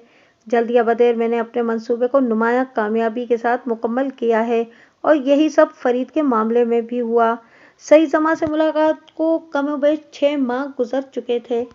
अब फरीद को देखे 9-10 माह का अरसा हो गया था। एक रोज़ वो अचानक मुझे नजर आ गया। वो छुट्टी का दिन था और मैं अपने एक दोस्त से मिलकर वापस आ रहा था। जब मेरी निगाह तारिक रोड के सिग्नल पर रुकी तो इस पर मेरी निगाह पड़ी। इसकी हालत बेहद खराब हो रही थी। इसके बाल गिर्द गुबार से अटे हुए थे। बदन पर जो लिबास था इस पर मेल की तहें चढ़ी हुई थीं। लगता था कि वो एक अरसे से नहाया है और न ही उसने लिबास तब्दील किया है। उसने आंखों पर माइकल जैक्सन स्टाइल के स्याह ग्लासेस भी लगा रखे थे और वो अंधे फकीर की अदाकारी करते हुए भीख मांग रहा था। मैंने गाड़ी को एक साइड पर लगाया और सुबुक कदमों से चलता हुआ उसके नजदीक चला गया। मैंने उसे 100% शनाख्त कर लिया था, लेकिन इसके अंदाज से यही महसूस होता था कि उसने मुझे पहचाना नहीं, वरना मुझे देखकर वो जरूर चौंक उठता। इससे मुझे ये समझने में कोई दिक्कत महसूस न हुई कि वो वाकईतन अंधा हो चुका था। वो अपने मखसूस अंदाज में हाथ फैलाकर सदा लगा रहा था, आंखों वालों, इस अंधे को कुछ दे जाओ, अल्लाह आपका भला करेगा। मैं इसके इंतहाई करीब चला गया और अपनी आवाज़ बदल कर कहा, फरीद, तुम यहाँ? मैंने अपनी आवाज़ को इसलिए तब्दील किया था कि वो मुझे पहचान न सके। मेरे मुंह से अपना नाम सुनकर उसके दिमाग को एक झटका लगा। चंद लम्हात तक वो गो-मगो की कैफियत में खड़ा रहा। फिर मेरे सवाल का जवाब देने के बजाय उसने उल्टा मुझसे पूछ लिया, आप कौन हो और मुझे कैसे जानते हो? अरे यार, मैं बदर शाह हूँ। तुम गोली मार के एक दुकान पर सेल्समैन हुआ करते थे ना? मैंने बदस्तूर तब्दील शुदा आवाज़ के साथ अपनायत भरे लहजे में कहा, मैं तुम्हारी दुकान पर अपने बच्चों के कपड़े लेने आया करता था, मगर पिछले 8-10 माह से तुम इस दुकान पर नजर नहीं आ रहे हो। वो कर्ब में डूबी हुई आवाज़ में बोला, मैंने इस दुकान की नौकरी छोड़ दी है साहब। अगरचे मेरे दिलो दिमाग फरीद के हवाले से गुस्से और नफरत से भरे हुए थे, लेकिन इसकी मौजूदा हालत को देखकर मुझे ताज्जुब हुआ था और इसी ताज्जुब ने मेरे अंदर तजस्सुस की आग को भड़का दिया था और मैं हकाइक से मुकम्मल वाकफियत हासिल करने के लिए इसका इंटरव्यू करने में मसरूफ हो गया था। तुमने गारमेंट शॉप की नौकरी छोड़ दी, इसमें कोई बुराई नहीं, मैंने धीमे लहजे में कहा, लेकिन ये तुमने अपनी क्या हालत बना रखी है? तुम भीख क्यों मांग रहे हो? साहब, ये सब किस्मत के खेल हैं, वो दुखी लहजे में बोला। क्या तुम वाकई अंधे हो चुके हो या तुमने लोगों की हमदर्दियां हासिल करने के लिए ये स्याह ऐनक लगा रखी है? मैंने कुरेदने वाले अंदाज में सवाल किया। वो माइकल जैक्सन स्टाइल के ग्लासेस को अपनी आंखों से जुदा करते हुए जख्मी लहजे में बोला, आप खुद देख लें साहब, मैं बना हुआ अंधा नहीं हूँ, बल्कि मेरी आंखों की रोशनी वाकई रुखसत हो चुकी है। मैंने उसकी बेनूर आंखों में झांका और ये हकीकत मुझ पर आशिकारा हो गई कि वो अपनी बिनाई खो चुका था। मैंने तजस्सुस से लबरेज लहजे में दरियाफ्त किया, ये कब हुआ? जिस दिन अम्मा का इंतकाल हुआ, इसी रोज़ मेरी आंखों की रोशनी छिन गई, मैं अंधा हो गया, उसने टूटे हुए लहजे में बताया। ओह, मैंने मुतासिफाना अंदाज में कहा, कब हुआ तुम्हारी वालदा का इंतकाल और कैसे? चंद माह पहले इन्हें हार्ट अटैक आया और चल बसी। वो रुहासा हो गया। बस इसी रोज़ मेरी आंखें भी मुझसे जुदा हो गईं, उसने ब्लैक ग्लासेस लगाते हुए बताया। मैं अंधा हो गया हमेशा के लिए। सही जमा की ज़बानी मुझे फरीद की आक़िबत नाअंदेशी की जो तफसील पता चली थी, इसकी रोशनी में बड़े वसूख के साथ ये कहा जा सकता था कि माँ ऐसी अजीम हस्ती, उसके नारवा सलूक के नतीजे में कुदरत ने उसकी आंखें छीन ली थीं।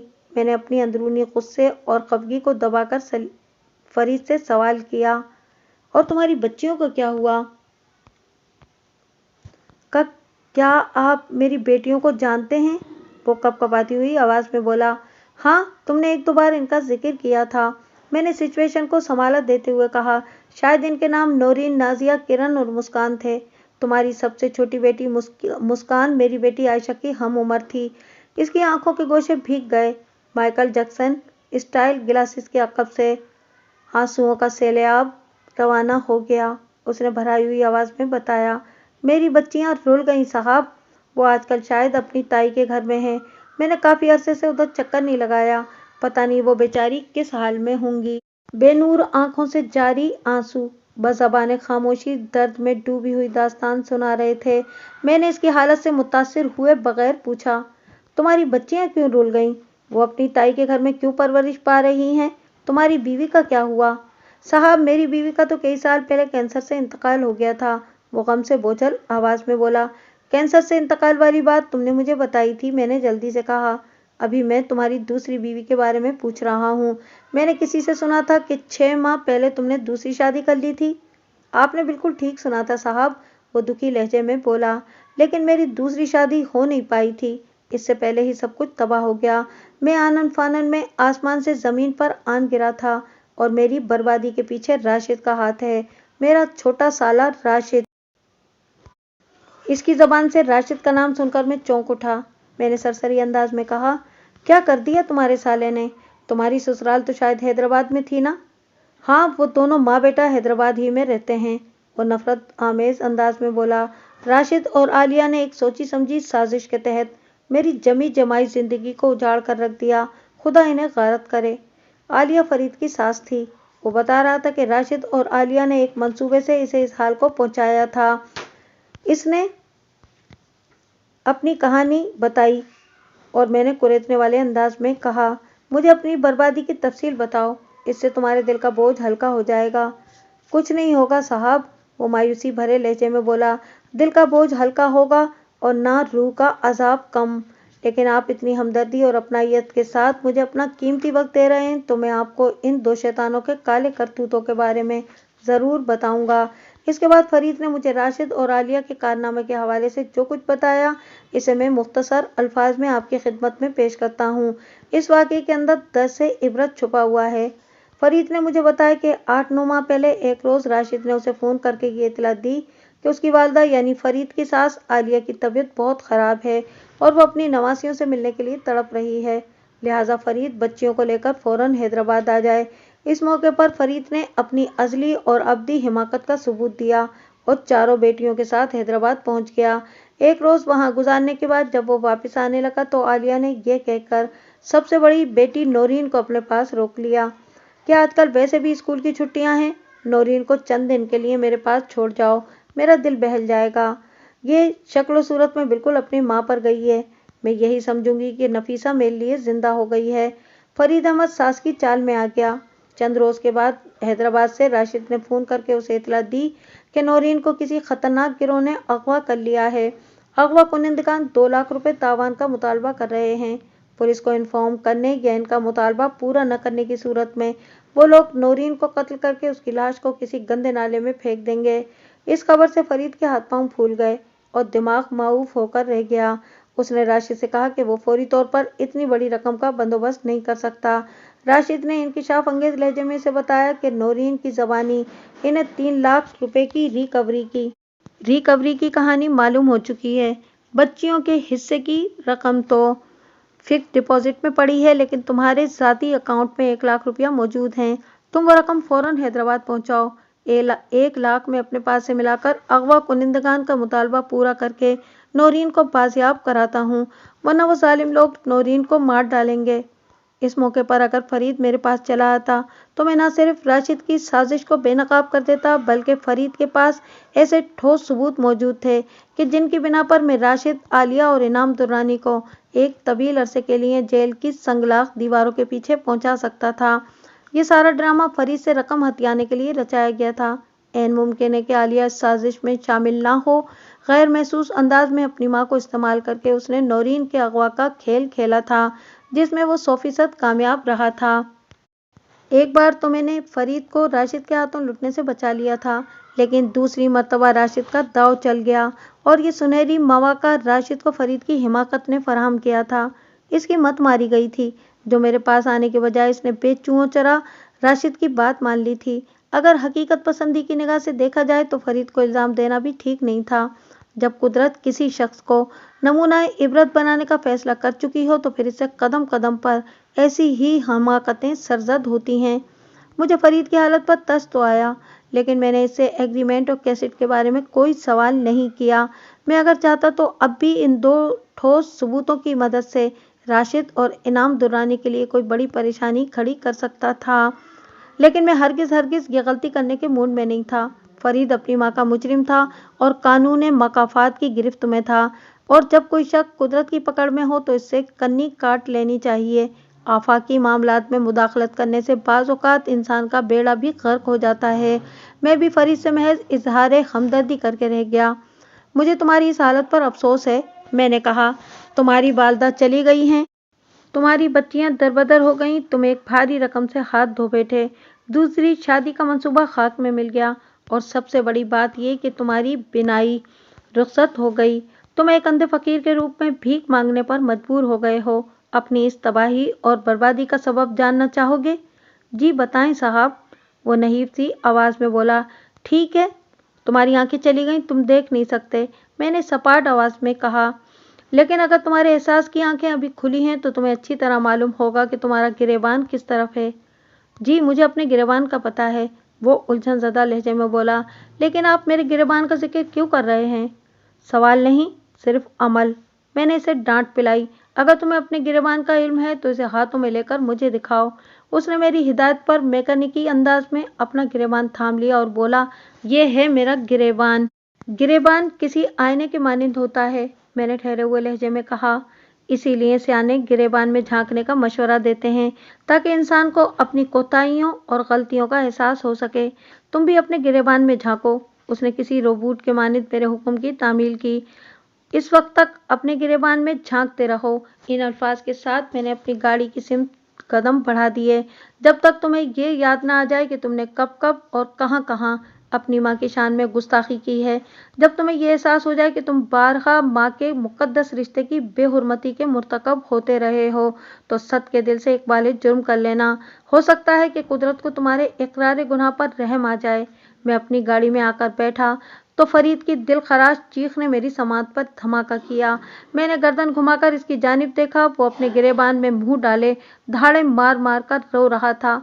मैंने खुद कलामी के अंदाज में ये कहते हुए गाड़ी आगे बढ़ा दी, तू मुनकिरे कानून मकाफात अमल था, ले देख तेरा अरसा महशर भी यहाँ है।